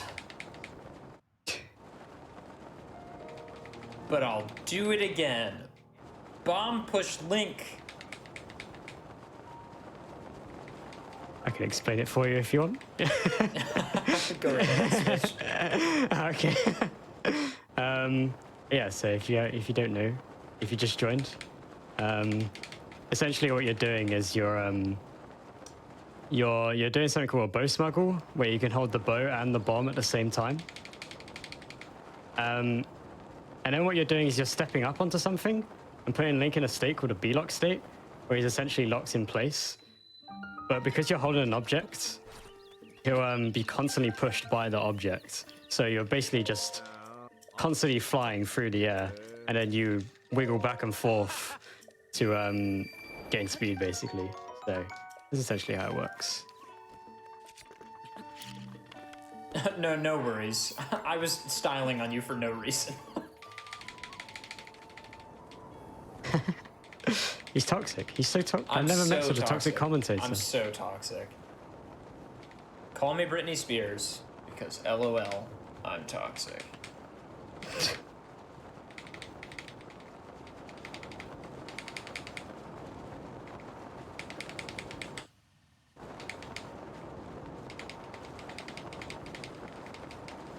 God, so much threading the needle in this route. I know. So annoying. It wasn't like this in the other route. It was just like complete empty space. It was really nice. BTB above the world. Yeah. Nope. So Smitch is doing this really interesting thing here where he's entered the Rito village too quickly for the fish to load, right? And so what Smitch is doing is he's unequipping and re-equipping items and like changing runes. And this allows the game to actively load more quickly.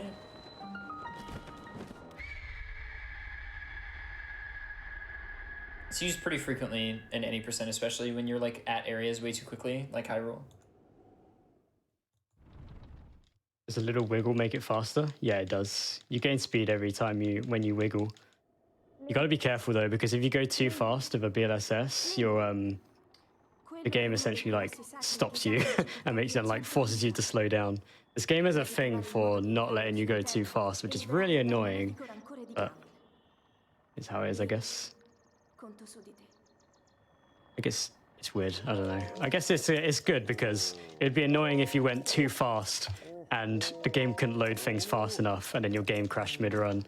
So in a way, it's nice that they put this restriction on us, but also, I just want to go fast. So, I don't know. Gamers, this is my, I don't have any secret technology to give you this time, but all I can offer you is a quality streamer with quality gameplay of Breath of the Wild speedruns. But please do follow Smitch on Twitch, twitch.tv/Smitch. That's the place. It would make my day. It would be a very good happy Christmas present to me if you followed Smitch on Twitch.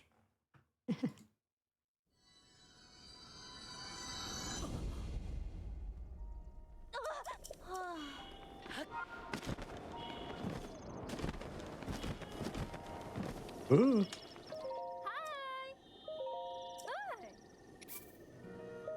We're also gonna now enter a sacred segment. This is a sacred segment, Smitch, and I added it to Challenger approaching, but it's getting added to PB Precipice now. We're gonna enter the Q&A. That's questions and also answers segment. PB Precipice. So gamers, if you have any questions for Smitch, feel free to pop them in the chat, and I will field them while he does gameplay. Fun. I'll also answer questions too, but mostly it's about learning about Smitch, learning about Breath of the Wild.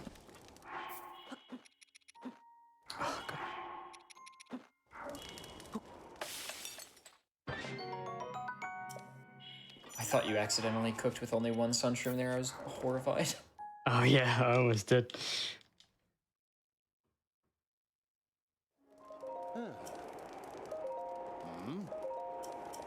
Yeah, Smitch's PB is 136.47 is at the bottom right in the estimate segment. Will you do Breath of the Wild 2 speedruns? I have a feeling your answer is going to be the same as mine, but here you go. Will you do Breath of the Wild 2 speedruns? Yeah, definitely. Oh, at least, I mean, yes, I'm sure it'll be a fun speedrun, but if it's lame, then no, but I'll like 100% give it a try as soon as I can. Like, Yeah, same. there's no way I'm not gonna bother with it. I'm going to do a full casual playthrough first. Yeah, definitely. Why did you just place two bombs next to each other? It's called Wind Bomb. So basically, he is blowing one... Oh, I think this might be a sarcastic question. Blowing one bomb into the second bomb. Well, you know, it's not sarcastic for some people. Smitch, what got you started in speedrunning? I always thought it was really cool. I used to watch some GDQ, actually. I particularly remember Majora's Mask 100% glitches run. I thought it was pretty neat. Nice. And I like watching some speedrunners like Enop. It was pretty nice to watch, so I thought. And then I saw Terraria speedruns because I was into that game, and I thought, ooh, that looks easy. I could easily get a world record in that. And then I seemed to enjoy speedrunning, so I ended up with Breath of the Wild in the end. Nice. How many holes does a straw have? We will not be talking about topology today. One. Smitch, what's your favorite pizza topping? Nothing. I like margarita. Or pepperoni, I guess. I don't know. I kind of just like margarita by itself. I only recently tried pepperoni this year. Really? I've always had margarita for the whole of my life. So it's interesting. In America, like, a lot of people probably won't know or don't commonly call it margarita pizza, even though that is what it is. But we just like call it cheese pizza if it's just like tomato sauce and cheese. But yeah, margarita. A good like a really well-made margarita pizza, like, you know, put some basil on it, it's done. That bad boy's ready to go. Yeah. Yeah, I mean, it's tasty. I like it. I'm a pepperoni and pepperoncinis kind of guy. What is pepperoncinis? It's like a small green, not really spicy pepper. It's like maybe half as spicy as a jalapeno. Oh. See. I like that. I also like jalapenos on pizza too, though. Fair enough. No, they're different pizzas. Okay, yes, technically, very technically, a proper margarita pizza should have whole tomatoes roasted in the oven on top with diced, like, or sliced up fresh mozzarella cheese.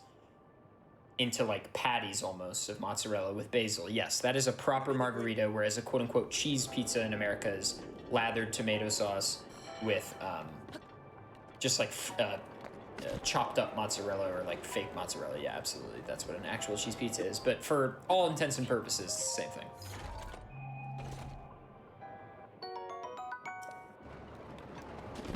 Ooh, this is a great question. What spice do you have on Nando's? Medium. Nice. I'm a spicy man. Yeah, I could spice. I sometimes I like to get hot sauce. Like I don't have hot sauce like when I order it, but when I have the thing, I go get like the hot sauce bottle. Right. And then maybe have a little bit, but yeah, usually medium for this guy. Ah, come on. Not as clean this time. Okay. That's not bad. So that was an extended shield clip where Smitch was able to clip through a wall that is essentially kind of like two walls. We don't have Nando's in America, but when I went to England, I asked a friend of mine who's from there, where should I go? And he was like, just go to Nando's. It's like, really good. It is really good. The fries or chips at Nando's are incredible. Did you have the peri peri rice? I think so. But did they have like the orange salt on them? Yeah, that's what he recommended. Yeah, yeah, that's the one. Yeah, they're so good. They're incredible. Which part of the UK is your accent from? Can I guess? Yeah. I'm gonna guess relative to. I'm thinking. Okay.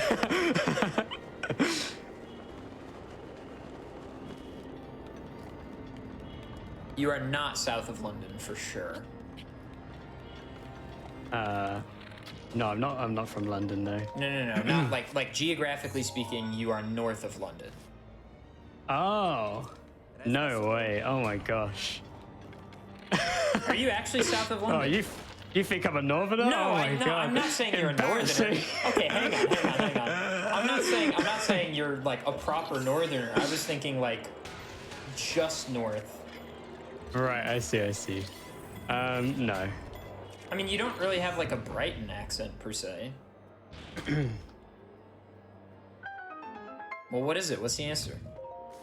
I am originally from Essex. It's quite a, I guess it's quite a well-known county in the UK for being quite a, I don't know, a lot of stupid people from there. I should say, I guess. Nicest way to put it. Good Lord. Wish I could see splits. Sometimes on PvP Precipice we do have people's splits, but I think Smitch is somebody that actually likes running without splits pretty commonly. If I'm not mistaken. I know I run with splits. I got splits right now. Oh, well, then our fault. Ruined.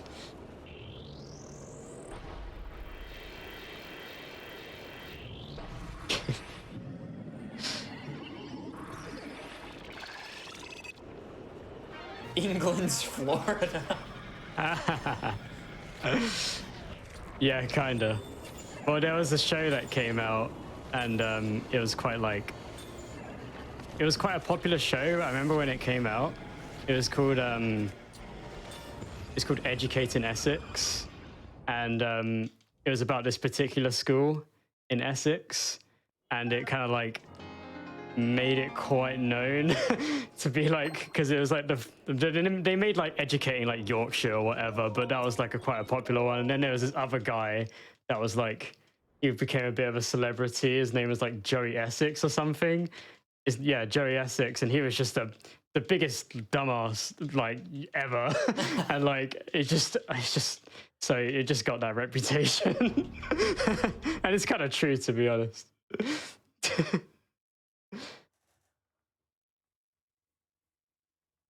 Absolutely brutal.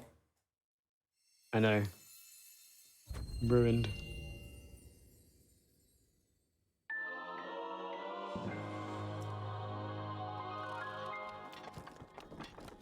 Do you have to memorize much when doing these speedruns? Kind of yes or no. Yes and no. Like a lot of it just kind of gets ingrained in your brain after a couple attempts. Yeah, I don't have to remember a lot for dungeons, but I guess 100% you would. You would have to remember a lot. The Some route cats are kind easy to of remember more than others. the route kind of just like makes sense after a while. Yeah.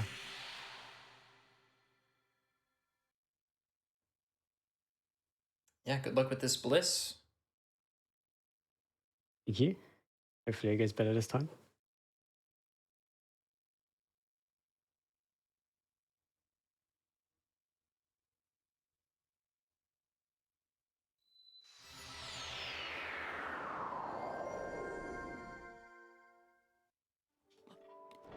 Oh, tried to do it stasis again.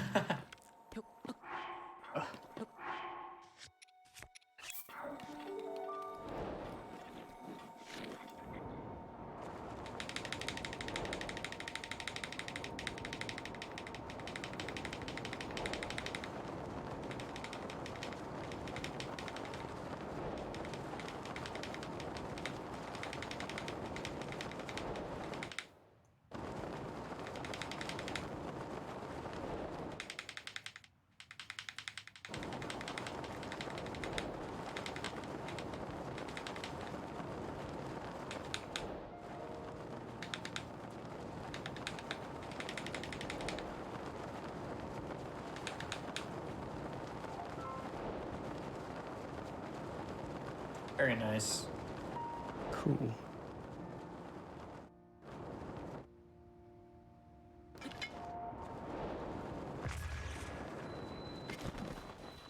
I saw you about to do a throw cancel there. And then when you stopped doing it, I was like, wait, he's gonna die. And then you pulled the barrel. Oh no!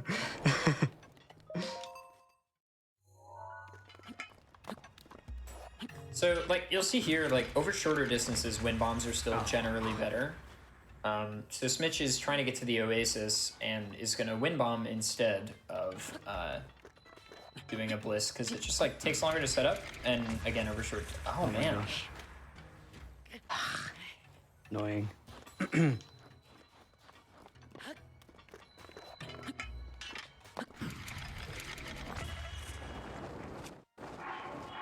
There's like a lot of intricacies to wind bombs that we're not covering because we're talking so much about BLSS, but like there's so many ways a wind bomb can fail.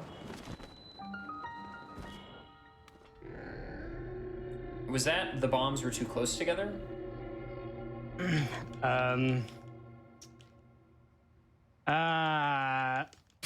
Probably more like they were too far apart, and it doesn't help that there's a bit of lag from Gerudo City, Right. and also I'm aiming at quite a very like The angle you're aiming choosing? like yeah, I'm aiming at quite like a fast angle plus a turn, so it just like it's just so much speed. Were you also doing square first there? No. No, okay.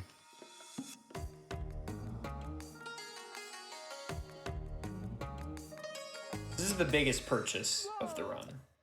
This is the most expensive thing, and it's required.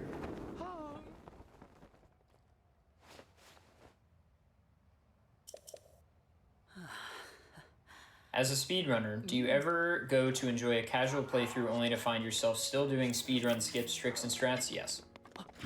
Answer to that question is yes. In Breath of the Wild, I don't really play it casually anymore. I did a never casual even- playthrough last year, and I was like, I'm not gonna win bomb, and then I was like, I'm bored, and so I started win bomb. Just faster. But even in games I don't speedrun, like sometimes I find myself doing stuff. Also, this is the VR goggles option, and the reason Smitch turned it on is because it essentially doubles the polygon count, for lack of a more in-depth explanation, and so allows these super wind bombs, supers, where Smitch is trying to induce lag, makes them a little bit easier because there is a lot more going on screen.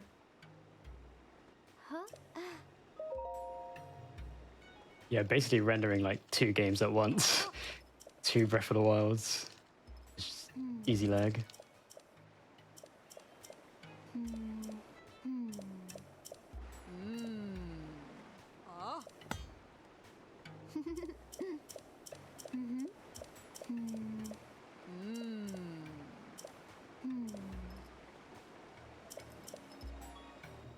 So what's the fast way up to the Yiga clan hideout?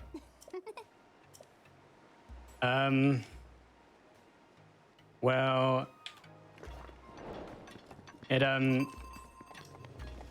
it's hard because it's so high up.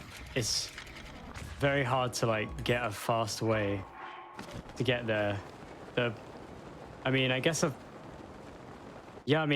only real fast way to do it is to wind bomb and BTB up, because you just have to get like so much height for this.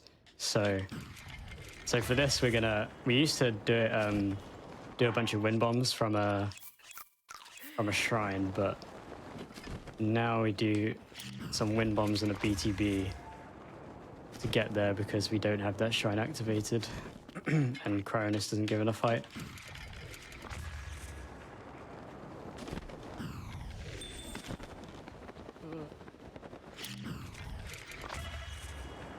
Really nice mid-airs.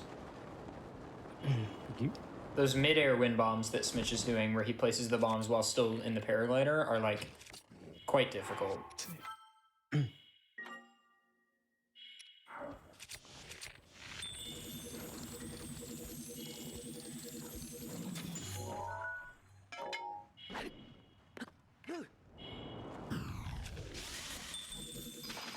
At least this BTB doesn't look too bad. Yeah, it's okay. It's okay. Moblin BTBs generally are okay. Yeah, it's such a big back to bounce off Yeah. of. Oh, don't land. Oh, nice. That worked Got a out. nice little bounce there. Yeah. God. No, don't grab that. Okay. Nope. Don't leave me alone.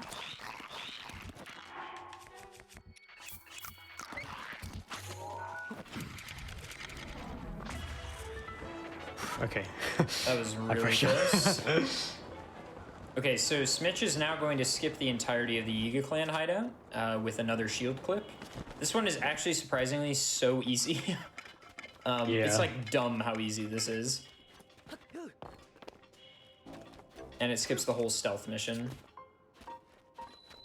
And then luckily you can just climb up through this collision.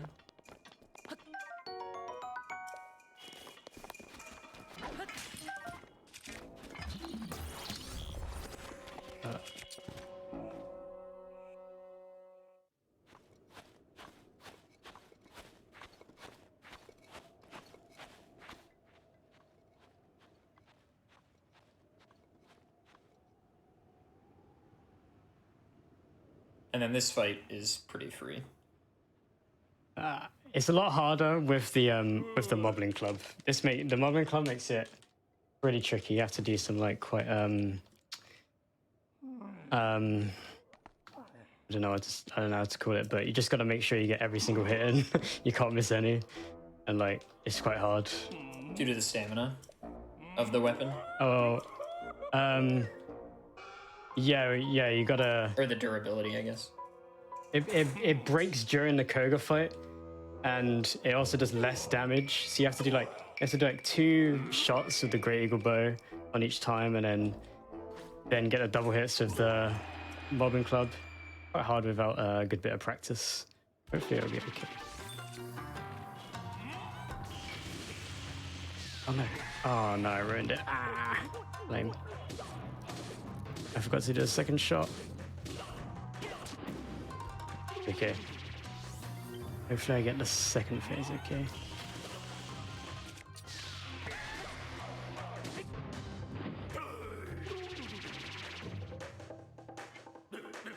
So yeah, in an older route, you would sometimes have Edge of Duality here, which just like wrecks him. But Yeah. That was pre-Bliss.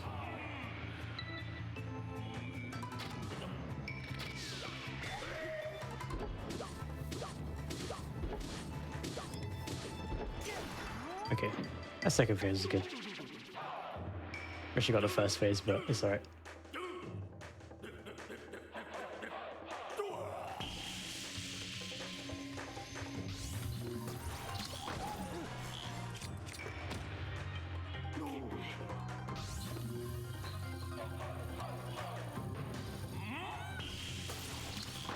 Yeah, it's a Very bit nice. trickier of the Moblin Club. Bit tricky. Also, Smitch, I think if it's cool with you, this might be the final run. Yeah, I thought it would be anyway. So, no problem. Excellent. So we will see a no reset from here to the end, gamers. You will get to see the rest of the video game. Whole video game. The whole game. It's all dungeons. All dungeons.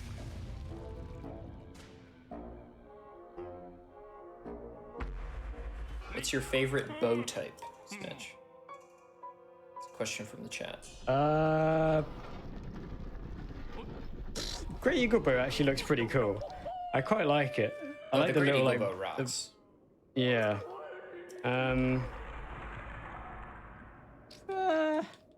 Yeah, I think Great Eagle Bow is probably my favorite. Maybe a bit of a lame choice, but I don't think it's lame at all. I like the Royal Guards bow. oh yeah, that's a good one. Royal Guards Bow is good. That's the one that's orange and not black, correct? Oh no, that's the Royal Bow. Okay, the Royal bow then is the one that I like the best. Ah, okay. The Royal Guards bow still is really cool though. Yeah.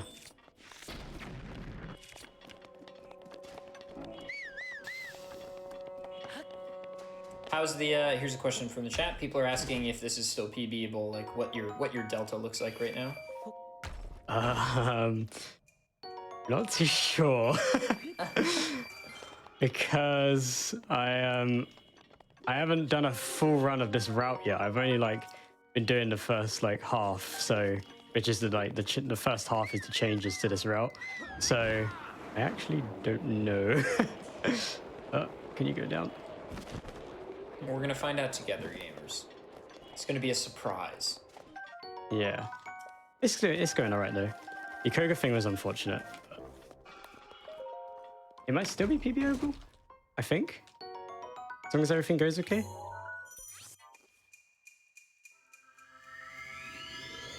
So Smitch gets a ton of gems and gemstones, whatever, from in here, as well as bananas. The bananas are super good for creating triple attack up food for the remaining blights and calamity, though calamity skip will likely be happening, but the triple attack up food is helpful for that.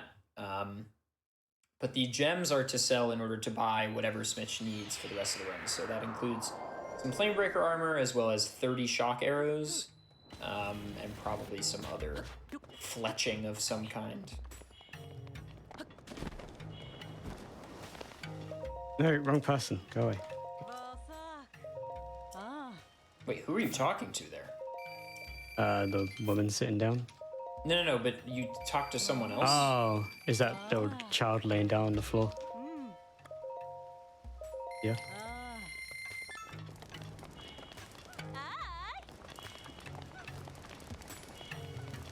Has anyone gotten a PB on this show yet? Yes.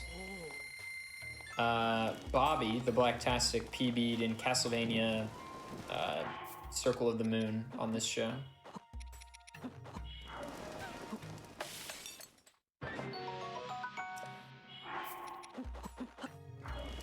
Plus 21, good God. Yeah. Oh, nice crit.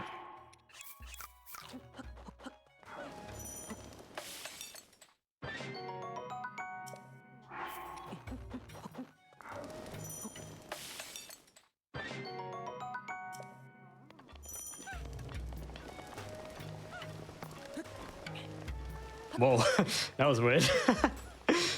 Link just like magneted onto the wall. That was so strange. That's so weird. I think I've had that once before. It's so strange. I don't know why he does that. I guess it's kind of helpful. Saves me jumping towards it. Oh wow, I just rewatched the replay on the stream. I've never seen Yeah. that before. So weird.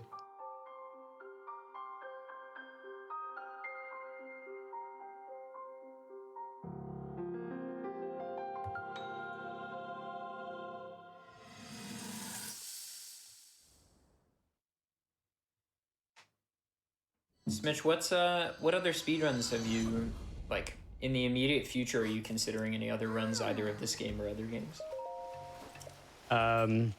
Never any other games. Breath of the Wild all the way. But any runs in this? I really want to go back to 100% again because my PB is kind of old and there's like so many new changes right now, and I think I can get really pretty good time in it. But it's just a lot of learning to do for 100%. So. Right. But yeah, I got all quests to do at some point as well. It's taken me a while to route that, but I'm very slowly getting there. It's been kind of fun to route it because no one's really routed it. No one really does runs of all quests, so I'm excited to do that. But it has taken me a long time to route it.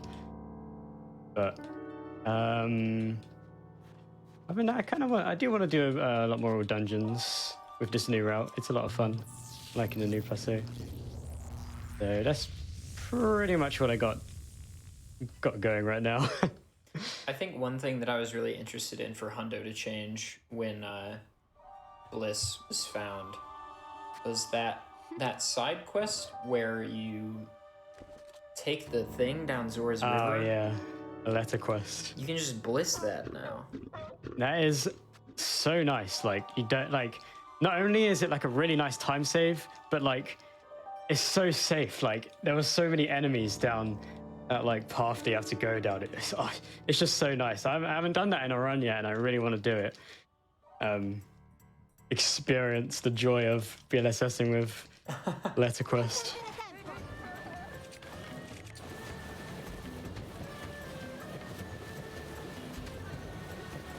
There's actually a wind bomb that you can do here. You can do a thing called a shield jump cancel, where you essentially, well, it is what it sounds like. You shield jump, you like shield surf and then jump on your shield, and you hold an item, and then when you do that, it cancels the shield being underneath you. So you're basically like just doing like a normal kind of jump, and then from there you can, midway through the jump, you can place the 2 bombs for a wind bomb, and then you can wind bomb towards Naboris and shoot the hooves from there, but it is very inconsistent. Very hard to do. It sounds horrible. Yeah, I gave it a good try when I was doing this category a lot more, like a month or two ago, and it's a really good time save, but man, that's too much. I think if you were going for like pretty insane times, it'd be a good idea, but you'd be losing a lot of runs to that.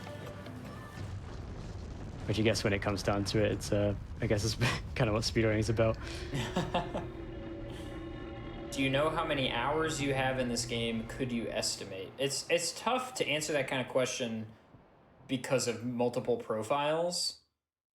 I'd say I have over 2,000 hours, probably, at least. I think that's probably reasonable. Yeah. I think definitely over 2,000. I think between casual playthroughs, speedrun practice, and speedruns and like challenge runs and stuff, I probably have 1,000.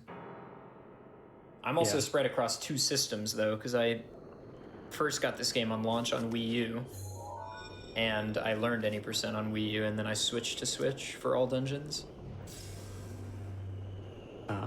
So like, I'm spread across 2 systems and multiple profiles. But I would say probably 1,000 for me, so it makes sense that Smitch would have about double that or more.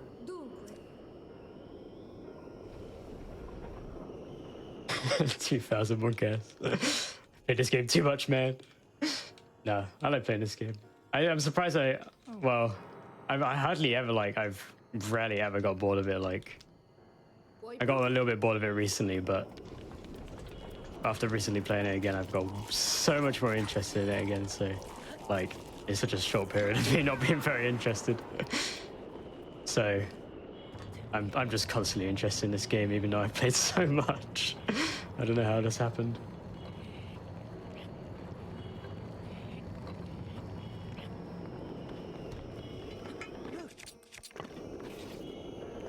Yes, Naboris with skew is so good. So Smitch is gonna skip the electricity puzzle here, but first of all, you can just climb this thing. But with the bows that shoot 2 in a row, you can activate the thing for long enough to move the head and get in this thing from the top.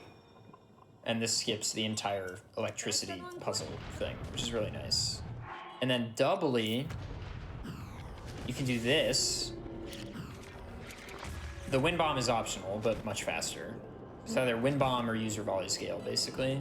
And you can get into the top side early, which is super good.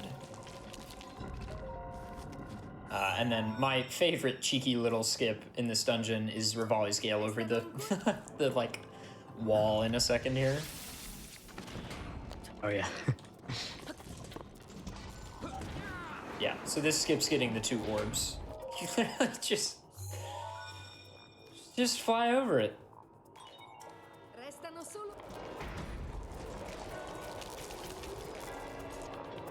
Well, I mean, if you think about it, the game's been out for 4 years.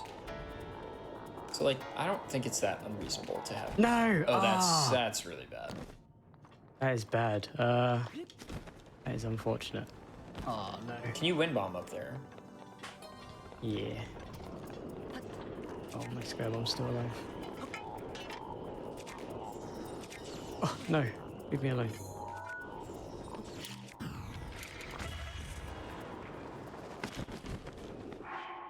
Where is it? Down here. Yeah.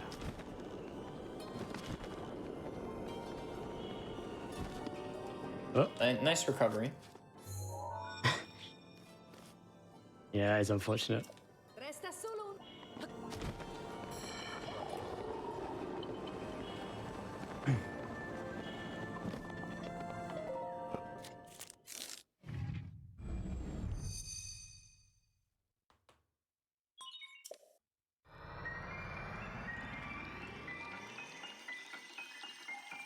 Does this category include the DLC dungeons? No. That's a different category called A-Dex. There's an extended version of all dungeons that includes DLC.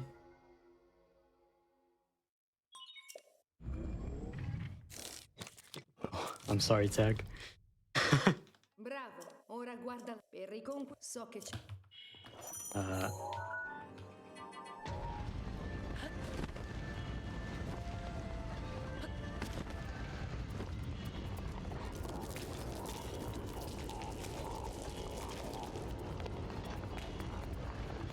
Hope I don't accidentally land in the malice. That would be not good. Oh, osserva la stai sempre.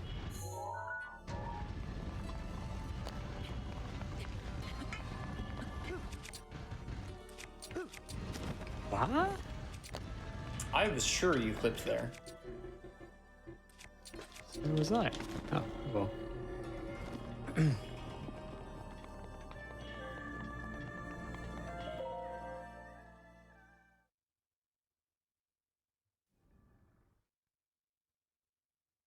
Ha una velocità spaventosa. Non parte sotto. Continua così.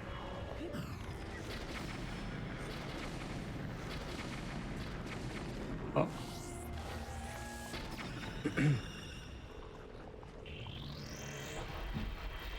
That was weird. Thunderblight's always weird. Yeah. Do enough damage, I guess. I guess I must have missed a few shots. I think there were a few where like only the explosion backslash hit him. Yeah.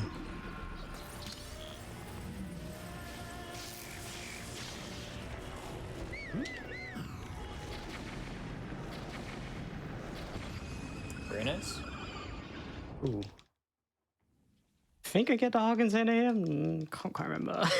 I think so. Safer to get it than to not get it. Sure. It's a no reset now anyway, so I might as well.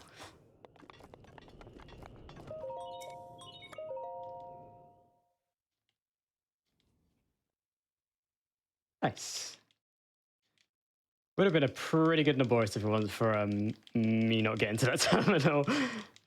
That was not ideal. Suboptimal. Sub-op. That is more than suboptimal. That is Anti-optimal. horrifying. Anti-optimal.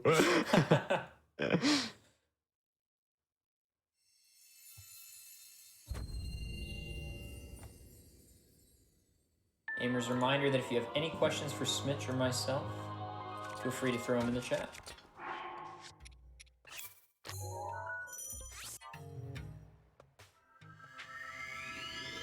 Dude, this is a really, really long BLSS. So hopefully I don't mess this up. I'm excited.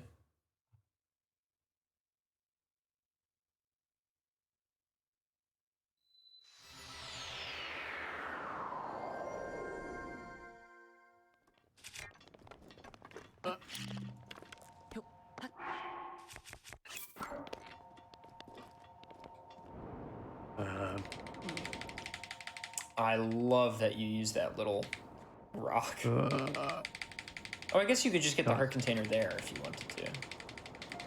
Yeah, if I decided that I wanted it.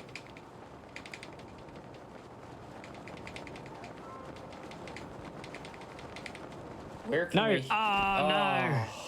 Sag. Can I reload that? I gotta walk back. No! Oh, that's lame. Oh, at least I... Oh. That's okay. Lame. It's alright though. I could just walk back, luckily. Where can we hear more ADEF and the wonderful commentary? Twitch.tv/Smitch.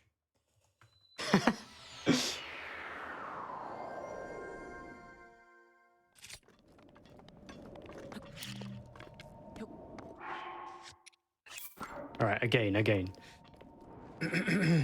That was just a warm-up.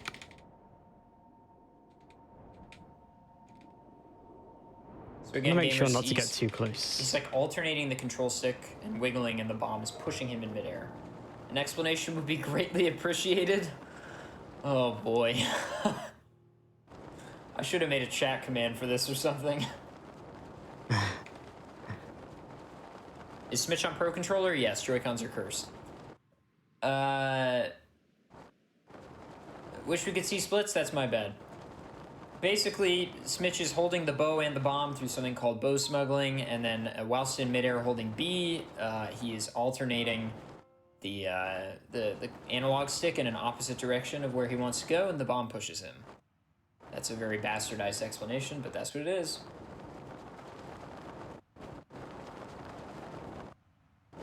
No, all shrines is a different category.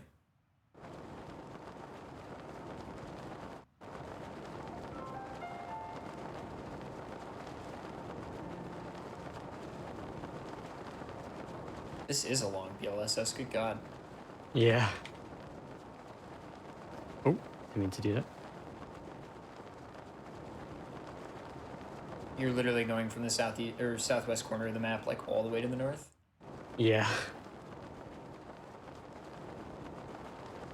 No! Oh no, that was so close. Man, that's so annoying. Oh, well, I can mid over.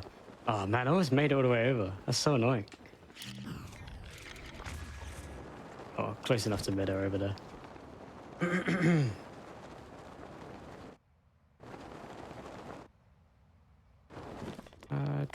Pro tip, go to Chrome settings, set homepage, enable twitch.tv/Smitch. Bings with the hot tech.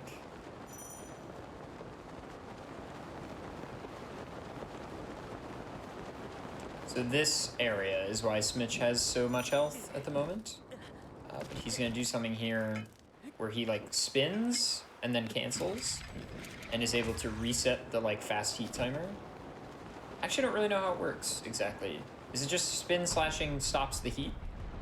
Yeah, basically it just puts out the flames. Yeah, I don't know why. It's just, I guess it's just a thing they accidentally put in the game, I suppose. It's like stop, drop, and roll, except not really. Yeah, I guess so. What was knocking him out of the bliss? Probably he went through neutral. Yeah, if you accidentally put the control stick as neutral while you're moving it, I guess, where you accidentally put it neutral, it stops it completely. An interesting thing, though, is like you can pass through neutral quickly. Yeah. You just can't let the controller sit on neutral for too long. And you might think, like, oh, that should be super easy. But BLSS is like so physically taxing that sometimes you're like, it just happens.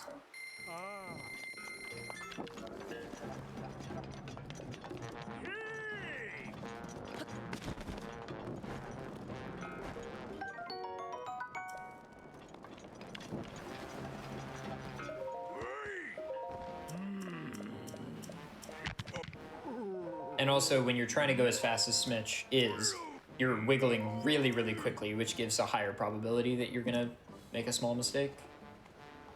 Whereas, like, if you were cool with going slow, you could just hold the control stick down and just do from bottom left to bottom right, and then there's, like, no danger of getting into neutral, but you also are not gonna gain nearly as much speed.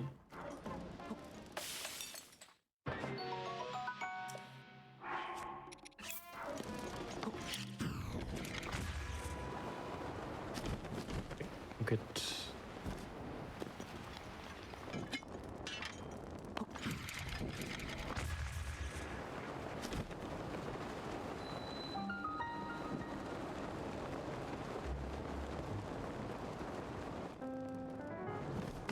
Nice, got in before the load. There are typically boulders there. But Smitch is a god of gaming. I think I need the ice arrows. I think this is the right chest. I always chest. pick the wrong chest. Oh my gosh. I never remember which chest either. I'm so glad this is not just me. I figured like, oh, well, if you're a top runner, you must not make this mistake. I literally open the purple ruby chest every time. I can never remember these chests. It's every too time hard. I get here, I'm like, okay, I think this one's the ice arrow chest, so let me pick the other one. And then I still get the rupee every time.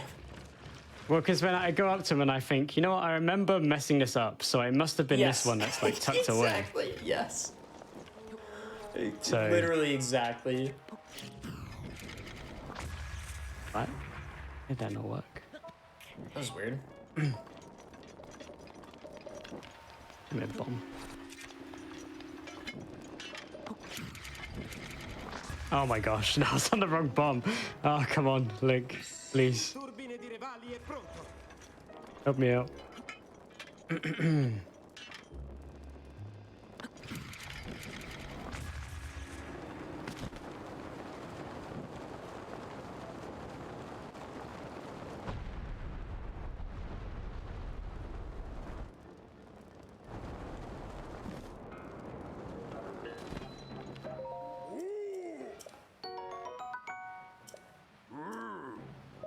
By Italian, it's faster.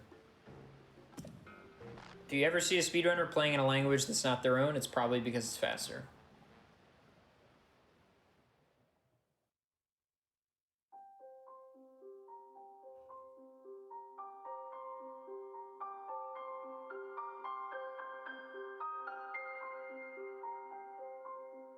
How you feeling, Smitch?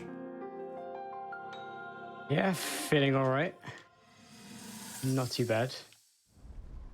Good. I think this run could, I reckon this run will be a low 140, I think.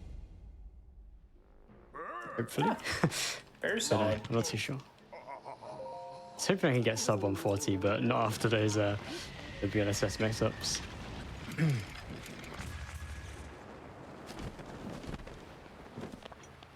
It's so enjoyable to watch someone with like as inherent an understanding of wind bomb placement as you, because like when I'm thinking of distance versus height, like I have to so intentionally place my bombs, but I feel like you are just like so in tune with the bomb placement. I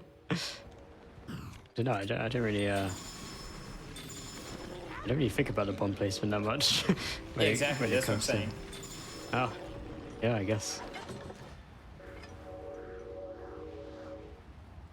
The first bomb exploding bursts the... So, like, when the first bomb explodes, it bursts the second bomb into you physically.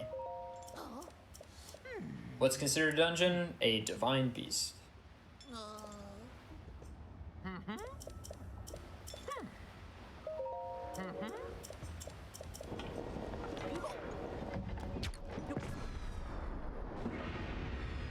And then you finish by beating the game.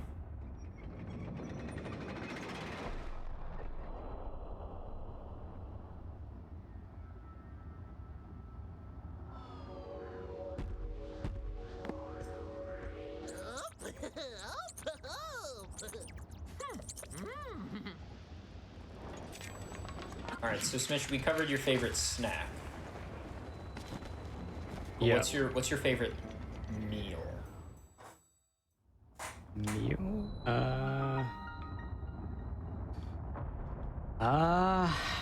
That's a tricky one. I don't know. I mean, God, that's a really hard question. The man's really stressing out here. Yeah. Oh man. I mean, good old. I like getting Chinese food, like some rice and noodles. Sure. That's nice. I don't know really. I don't think I really have a favorite meal. I just have meals that I eat, I guess. I don't really think, oh, can't wait to eat this meal. I guess. I mean, maybe it's a bit typical, but I mean, fish and chips are nice. They're pretty good. Fish and chips are great. Yeah. Yeah, they're really nice. Favorite drink? Favorite drink? Don't know. I used to be obsessed with Lucozade, but not so much anymore. But a coffee. Coffee's nice. Coffee's probably my favorite. I'm a water man. A water man. I really What like about water. orange juice? Do you like orange juice? I'm not a bit. I don't love fruits, generally speaking, which is like bad because they're so nutritious. I eat a lot of don't really vegetables, like but I don't eat very much fruit because I don't Right. like it very much. No, I don't eat a lot of fruit either. I pretty much just eat apples. Oh. So, but not even. I don't really eat. I don't eat oranges, but I like orange juice. Interesting. Yeah. I also I'm a fan of beer as well. I like beer. A good Oh, I beer don't like beer. is a nice thing. I used to like beer, but not really anymore. Of my very limited experience of alcohol. Of being allowed to drink it for 2 years. Wait, what's the drinking age in the UK? 18. Are you 20? Yeah. Wow. Rarely am I older than anyone that appears on any of my shows.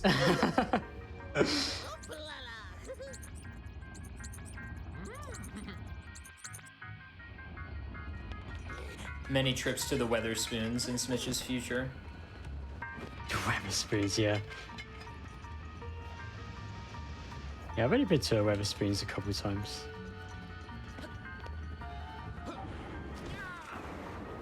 There's some pretty nice drinks there. What is butter? Oh.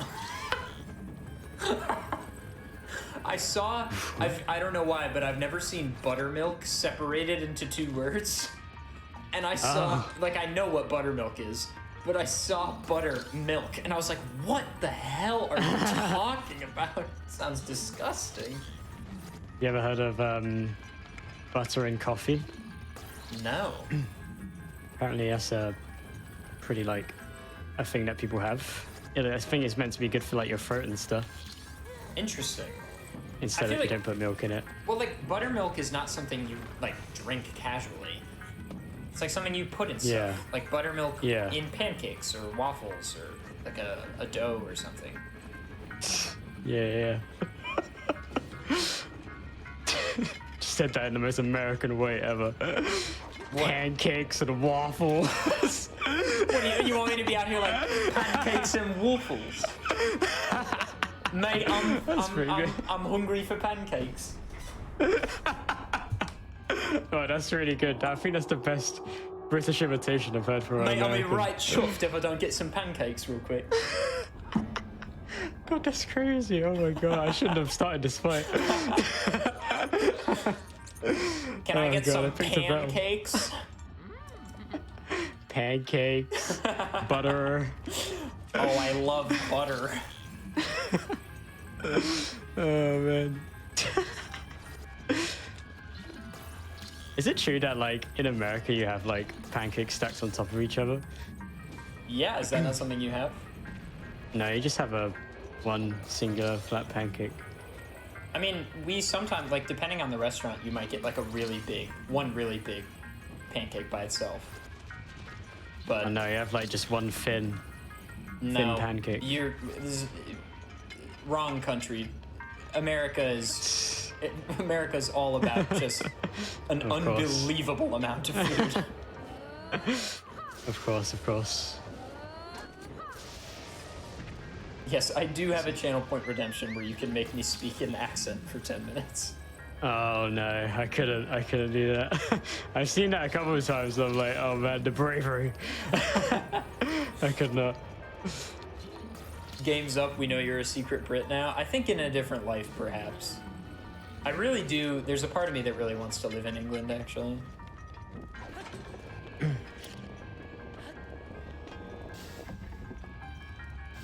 Waffles are better than pancakes, no question. A good pancake is an amazing thing, but I love a good waffle.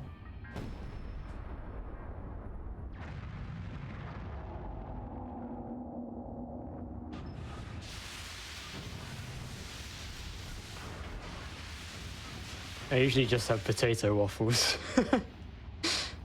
I never really have the I don't know what you even call it, the usual waffles that people make where you make the little mixture and you put it in a waffle Batter. oven. Batter, yeah, that's it. Yeah. All right, Adef, let's hear your Scottish accent. No. No. Oh man. It's not great. It's quite good. No, Biggs. No, you may not. That's a good one. I think that's quite an easy one. Yeah, that's quite easy. You should do Bing's a suggestion. Yeah. For sure. For sure. Like latkes. Yeah, latkes are like potato pancakes. Latkes are really good.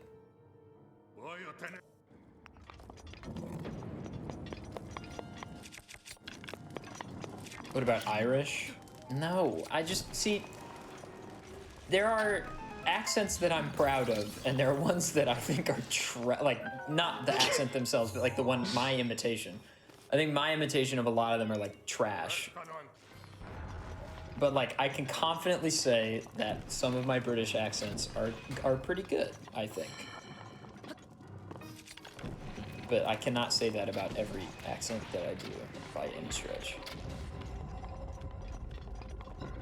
Also, so in here in Virudania, there's like so much cool tech. My favorite piece of tech in this dungeon is coming up in a second. After Smitch gets the map, he is going to get... You know how like there was this whole puzzle in this dungeon where you have to like tilt Redania a bunch of times and like carry blue flames up to this thing so that a ball starts rolling down a track?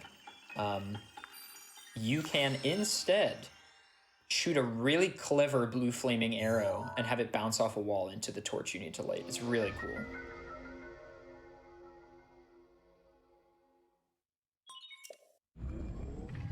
Can I do a Dutch accent? Probably not.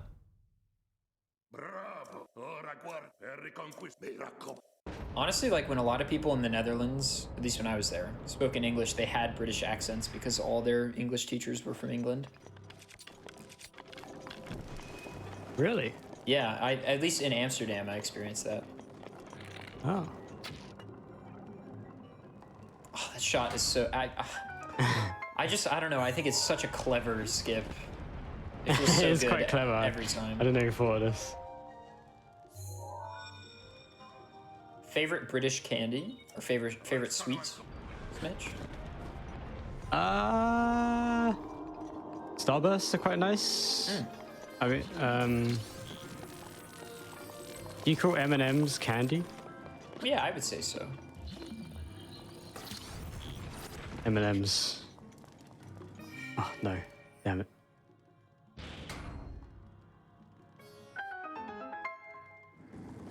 Fake an Irish accent in an Irish pub and see how long before you get socked. I'm good.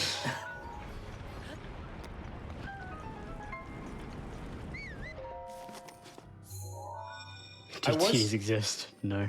I was thinking though, like, what if I went into like a Weatherspoons or something? Like, how long could I go before somebody was like, "You're not from England"? I feel like it'd be the vernacular that gave me away. Like, too many words. I reckon would not make any sense. you could. Yeah, I think they'd figure you out. I think they'd be like, "Oh, have you lived in England for the whole of your life?" Are you Ada from Are you the Ada stream at GDQ? I think I recognize you. Oh no, I went to a bar where I told everyone where I was gonna be. I've got to shoot that eye, whoops. Oh no, he's annoying. I don't like chocolate orange. Quite unhealthy as well. Okay, Mitch said he was originally from Essex.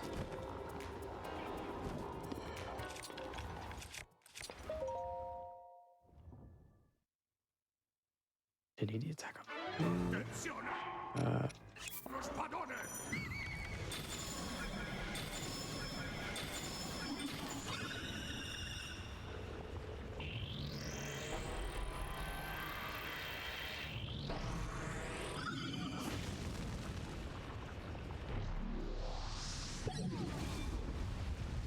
Gotta make sure I don't die.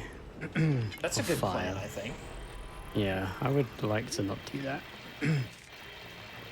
Yeah, so this fight is all kind of about juggling the heat, because you are pretty actively, since Smitch ate an attack up food, he no longer has heat protection since he's only wearing one piece of Flamebreaker armor.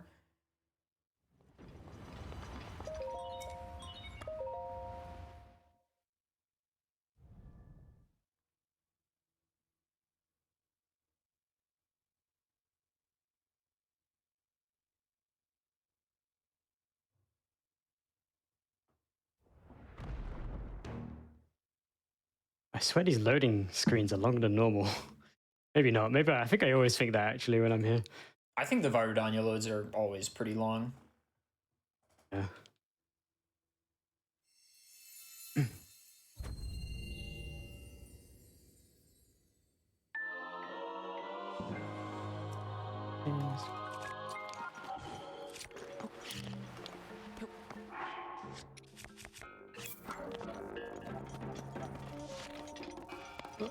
Nope, don't go that way.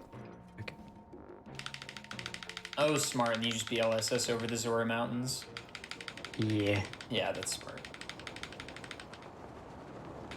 How long did it take to learn these skips? It's kind of a difficult question to answer because, like, certain stuff is harder than other stuff. And also, you learn over the course of the thing. I don't know. Mitch, what do you think?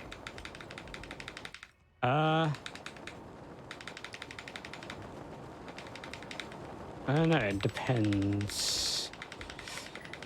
BLSS didn't take me too long to learn. I agree. As far as Breath of the Wild tricks go, it's probably one of the easiest once you get the muscle memory down. Like, Yeah. once you, the hard part is when you have to like press B and pause. Like, I think a lot of people struggle with that bit, but the rest of it is pretty simple. But wind bombs, I feel like I'm learning new stuff about wind bombs all the time. Yes, yeah, Like, absolutely. I always think I'm learning. I always think, oh, I've cracked it. Like, I know everything about it now. But then I figure out something, find out something new. I'm like, wow, I can't believe I learned something new about it. I don't understand how they've created such a complex system of wind bombs, even though it's not even a thing they wanted in the game. But it's so complicated. There's so many things. So Wind bombs are nuts. yeah. Like, Vivo's Wind Bomb 101 video is like 30 minutes long. Yeah, there's just so much to it. And If you- BTBs, they're just hard in general because no matter what, you always like have to learn a new setup. Like, it's not Exactly. like yeah, it's just once you learn how to shield jump and bullet time, I guess. But that's all you need to learn for it, and then the rest of it is really hard because every setup's different. So BTBs can always be tricky. But I reckon after like if you're doing a BTB, like a good like hour of practice of something of a BTB will help you get it, I think. Usually for me. There's a good question here, actually, that I'm kind of curious what's going on with this as well. Like, because I feel like sometimes I BLSS up a slope and I stop, and sometimes I don't. But it says if you hit a slope in this movement or BLSS, will your momentum stop or will you glide up the slope? It depends how steep the slope is. But generally, if you go up a slope, you'll slow down until you basically stop. But like small slopes, you can keep BLSSing up off, I think. I don't know. You'll keep BLSSing up. But like really steep slopes, Link will just refuse to like even bother trying. You will just like stop at the point that you're at.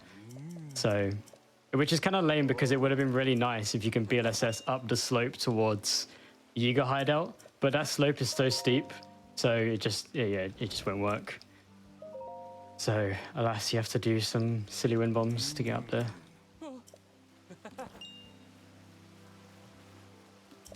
Yeah, generally you don't want to be going up slopes with BLSS.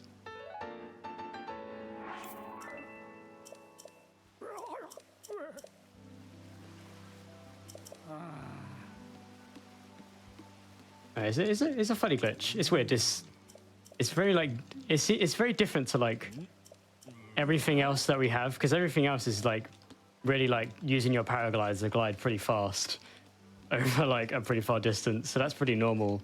But like BLSS is weird. It's a weird way to travel because if you bonk into something, like you'll like be knocked in the opposite direction and you have to like readjust.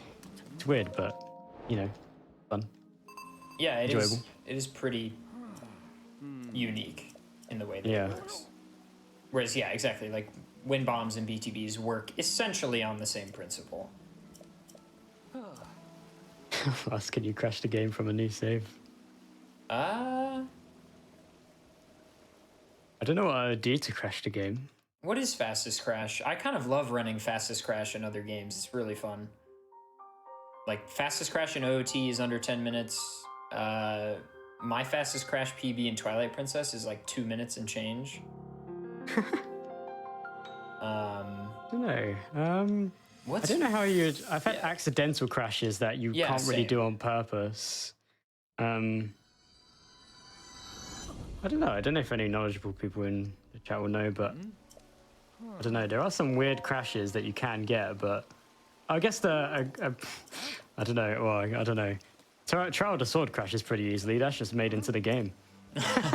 Like you just start Trial of the Sword and it just crashes sometimes. Very well made.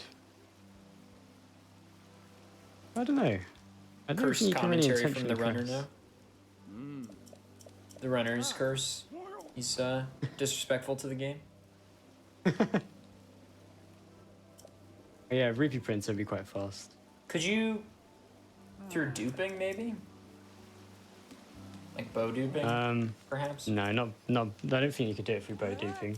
I don't think that's... Yeah, probably Rupee Printer. If anyone's watched 100% speedruns, you would know what it is. But it's basically where you duplicate items from a Decayed Guardian, and it basically just like creates so many items on screen at once. And if you go into a menu at all, your game crashes. So that would be a pretty easy way to do it if you wanted to. Good question, actually. I've never been asked that question before. I never really thought about it. Fastest crash is... I never thought about it for this game before. So yeah, it's a really interesting question.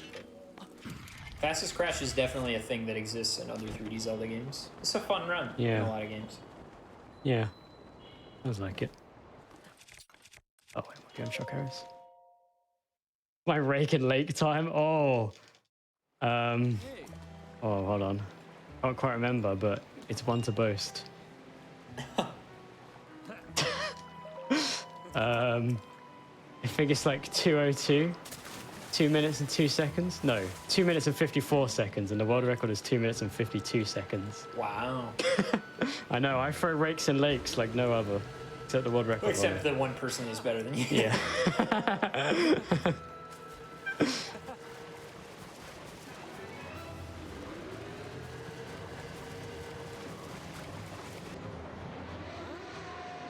Are the splits green? Not currently.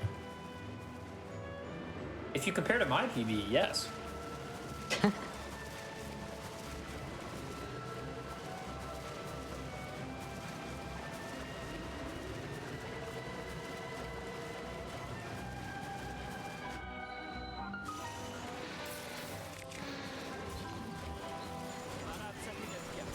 Try and get the one cycle.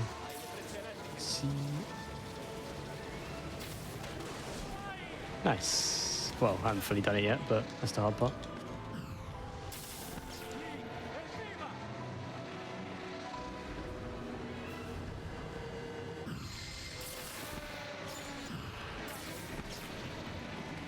Very nice. Cool.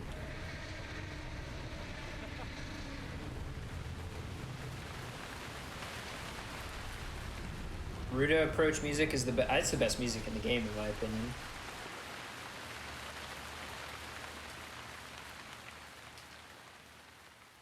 Yeah, it's pretty good. My quite favorite like it, song in the really. soundtrack is unfortunately a song that's not in the game. It's the story trailer music from the 2017 story trailer that was from E3, I think. Maybe E3 2016 then. That song is a I don't know. banger. What's your favorite song, Smitch? Rito Village is nice. Gerudo Town Yeah. at night is also quite nice. Yeah. Harry Town can be nice. I like Va Meadow after you've activated like 3 of the pedestals. Like from It then on. changes? Yeah, the music in all the dungeons changes as you activate more pedestals. Really? Yeah, do you not know this? No. Yeah, the more and more instruments get added in as you activate more pedestals. Pay attention in Varuda, you'll Oh my notice. gosh. That's crazy. I never even knew. Yeah, the song completely, well, not completely, but like more, it becomes fuller as you activate more pedestals. So like Va Meadow Ah. becomes an absolute banger after like 2 or 3 pedestals. Yeah. The current world record is a 1:44. I don't know the seconds, but it's 1 hour and 34 minutes. Let's get to. Raggiungi The man, the myth, the legend. Yeah.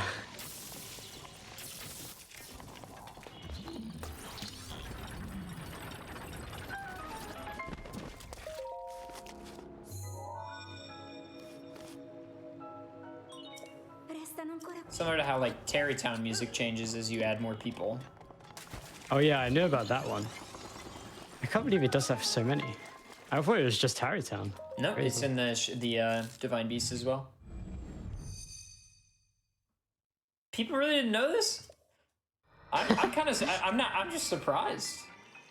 I think you're the only one. I really like listening to the music, I guess. I don't know.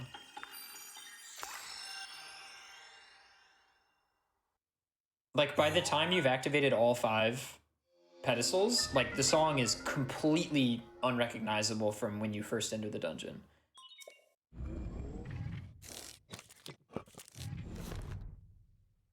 Bravo. Ora guarda per The map does not change it, though, as far as I know.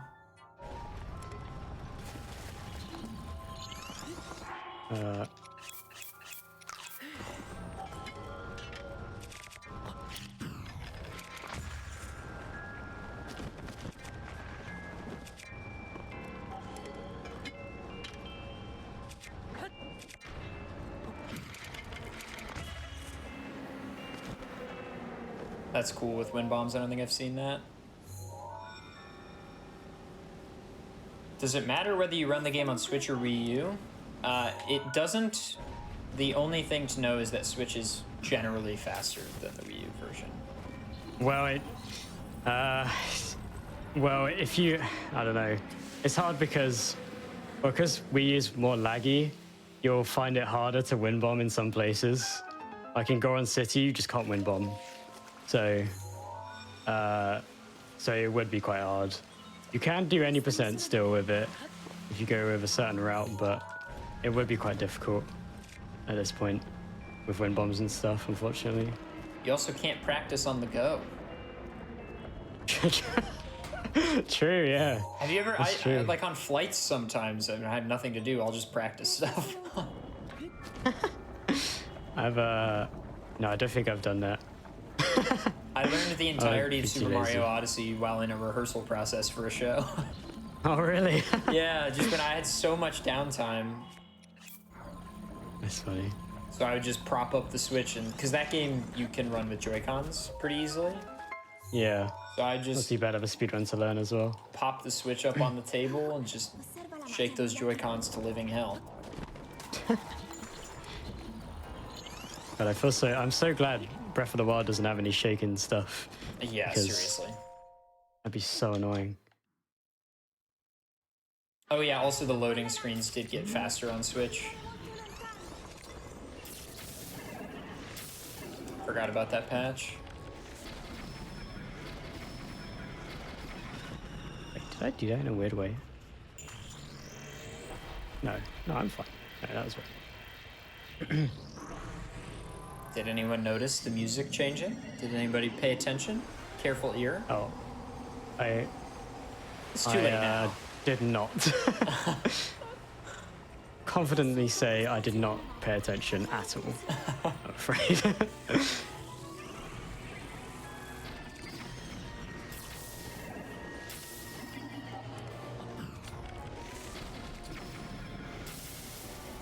Hello? Where have you gone? Oh, he's disappeared. That was weird. I'm not sure where he went. Cool. I guess. Cool. Cool. All right, that's all the divine beasts complete. We just have Calamity left. Gamers, this is one of your last opportunities to follow Smitch on Twitch if you're not already doing it.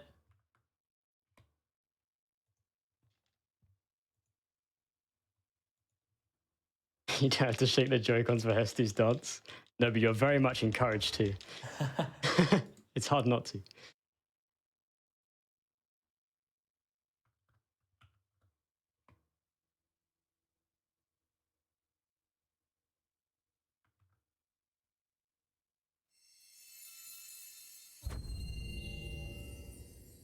Well, the music doesn't change in the boss fight. The boss fight is just the boss fight song.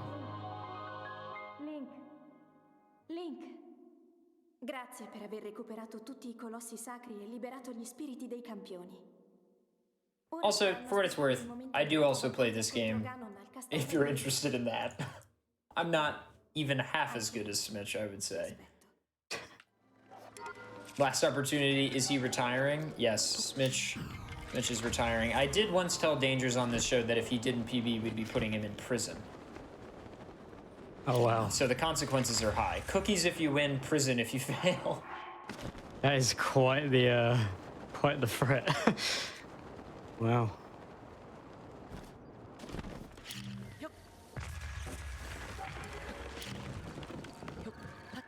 Oh.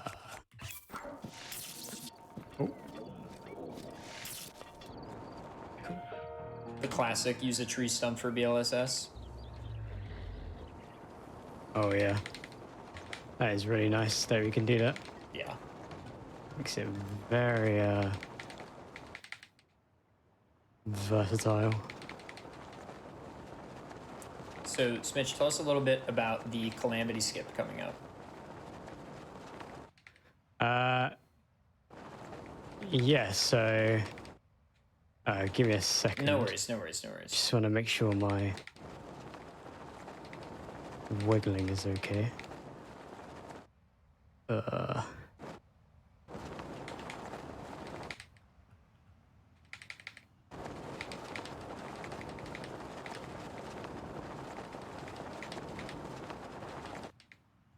Yeah, so basically, when it comes to the bosses in this game, during cutscenes, bosses don't have like.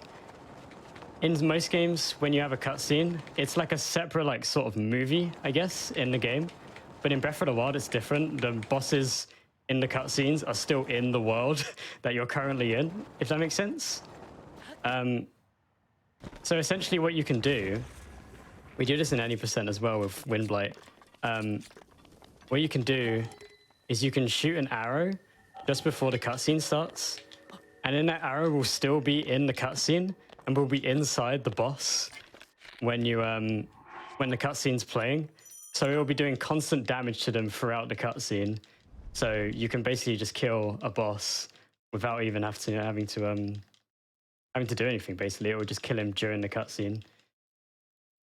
Pretty important thing for any percent. Saves a lot of time because you don't have to fight Windblight at all. And for this, you don't have to fight Ganon if you don't mess it up. In any percent, if you mess it up, there's no chance. You can't.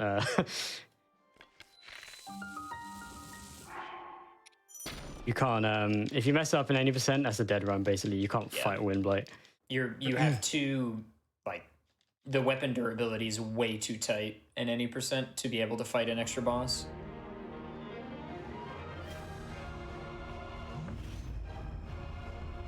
So Smitch is actually intentionally not skipping certain parts of these cutscenes. No, it didn't work. Sag. Oh, I'm gonna have to kill him normally like a lame-o.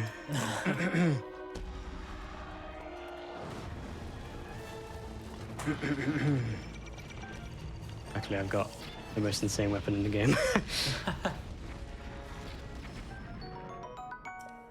Are you on the Great Eagle Bow right now? Yeah. You sure? Yep. I thought it looked like you were only shooting one arrow. That is a Great Eagle Bow. Oh, okay, I'm done. Oh, whoops. Don't. Hasn't he died? Pay no mind to me. Okay.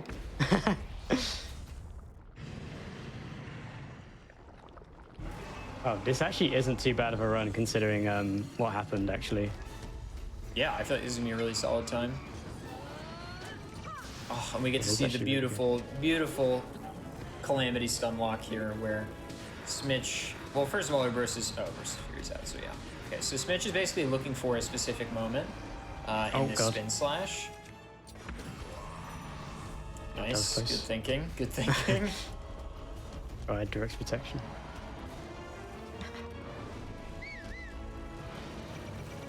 There's the attack we want to see. So like I said, well, actually, he might just finish him in this spin slash, actually. Oh, yeah, true.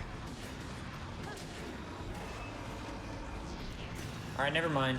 No stun lock. It doesn't exist. There's no such thing. I was lying.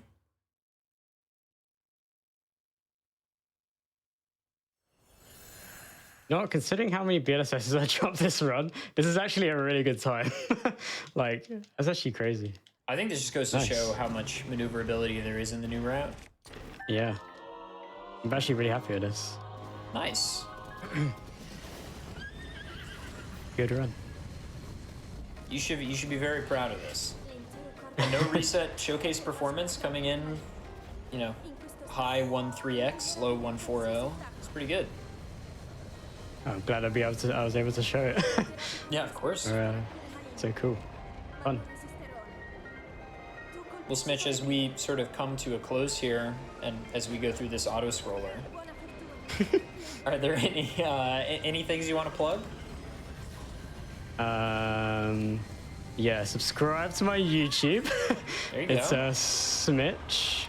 I post videos on there occasionally, often stuff about Breath of the Wild and like new updates in Breath of the Wild speedrunning. What's the and actual things URL? like that. I think it's just youtube.com/Smitch. The channel name is just Smitch. Sure is. You guess it. So yeah, and you can find I'm Smitch_man on Twitter as well if you want to just follow me there for insanely good tweets. Insanely good tweets. Insanely good tweets. S-tier tweets. God tier. But yeah, that's the only things other than my Twitch, which you've very kindly plugged. Yeah, of course. Nice. Having people on the show, or any of the hotfix shows that I'm doing, like, I think it's really important that, you know, there's a lot of people watching, and it would be a shame if some of those people who really liked what they saw weren't actively told, like, hey, this is where you can find this person all the time. Yeah, that's nice. That's really nice.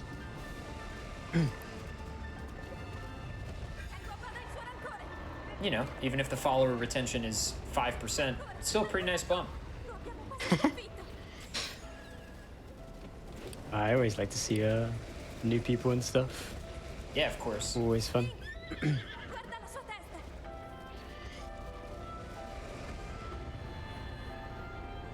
Time is coming up here. Quello è finiscilo, Link! There Time. you go. That's it. GG Smitch, you absolute legend. Thank you. This is a great run. Like a 140 on the GDQ stream is like kind of nuts. Yeah, it's all right. Everybody, of course, be sure to congratulate and follow Smitch. We love to see it. If you are interested in Breath of the Wild speedrunning, of course, speedrun.com/BOTW. You can find the Discord link there. And PB Precipice will be back in 2 weeks, of course. And Challenger Approaching is on this Friday. That's my other hotfix show. We'll be having Dark Souls 3 Hitless on Challenger Approaching this Friday. Let me look at the other announcements here. AGDQ 2022 will be starting January 9th. Visit GamesDoneQuick.com for more information and detailed dates on the event. And tune in tomorrow at 7 p.m. Eastern for Awfully Silly, a show about our favorite blocks at main GDQs as they feature games with amazing FMVs. And if you're watching on YouTube, feel free to join us sometime at twitch.tv/GamesDoneQuick to check out our live shows starting most nights at 7 p.m. Eastern. And while you're there, Hotfix is funded in part thanks to your subscriptions and bits. Please consider subscribing to help support future broadcasts. And gamers, I think that's going to do it for us. Stick around. We will be raiding someone. Also, of course, I'd be remiss if I didn't plug myself as well. You can find me at twitch.tv/adef. I do lots of speedruns, challenge runs, fun little playthroughs. I may even stream today. Who knows? But yeah, twitch.tv/adef. It's going to be Dark Souls 3 no-hit on Friday with Challenger Approaching, and that is a friend of mine, Jeff Overtime, will be doing Dark Souls 3 hitless. But maybe we'll have Dark Souls 2 in the future. Who knows? But yeah, that's going to be it for us. Thank you so much for watching, gamers. Stick around. We're going to raid someone in just a moment, so do not leave. Raiding is a good way to get channel points, of course, and support a streamer who deserves your viewership. And we'll see you all next time. Thank you so much. And Smitch, of course, thank you. Yeah, thank you so much. Really enjoyed it. Thank you, everyone. Thanks for the GGs. Per questo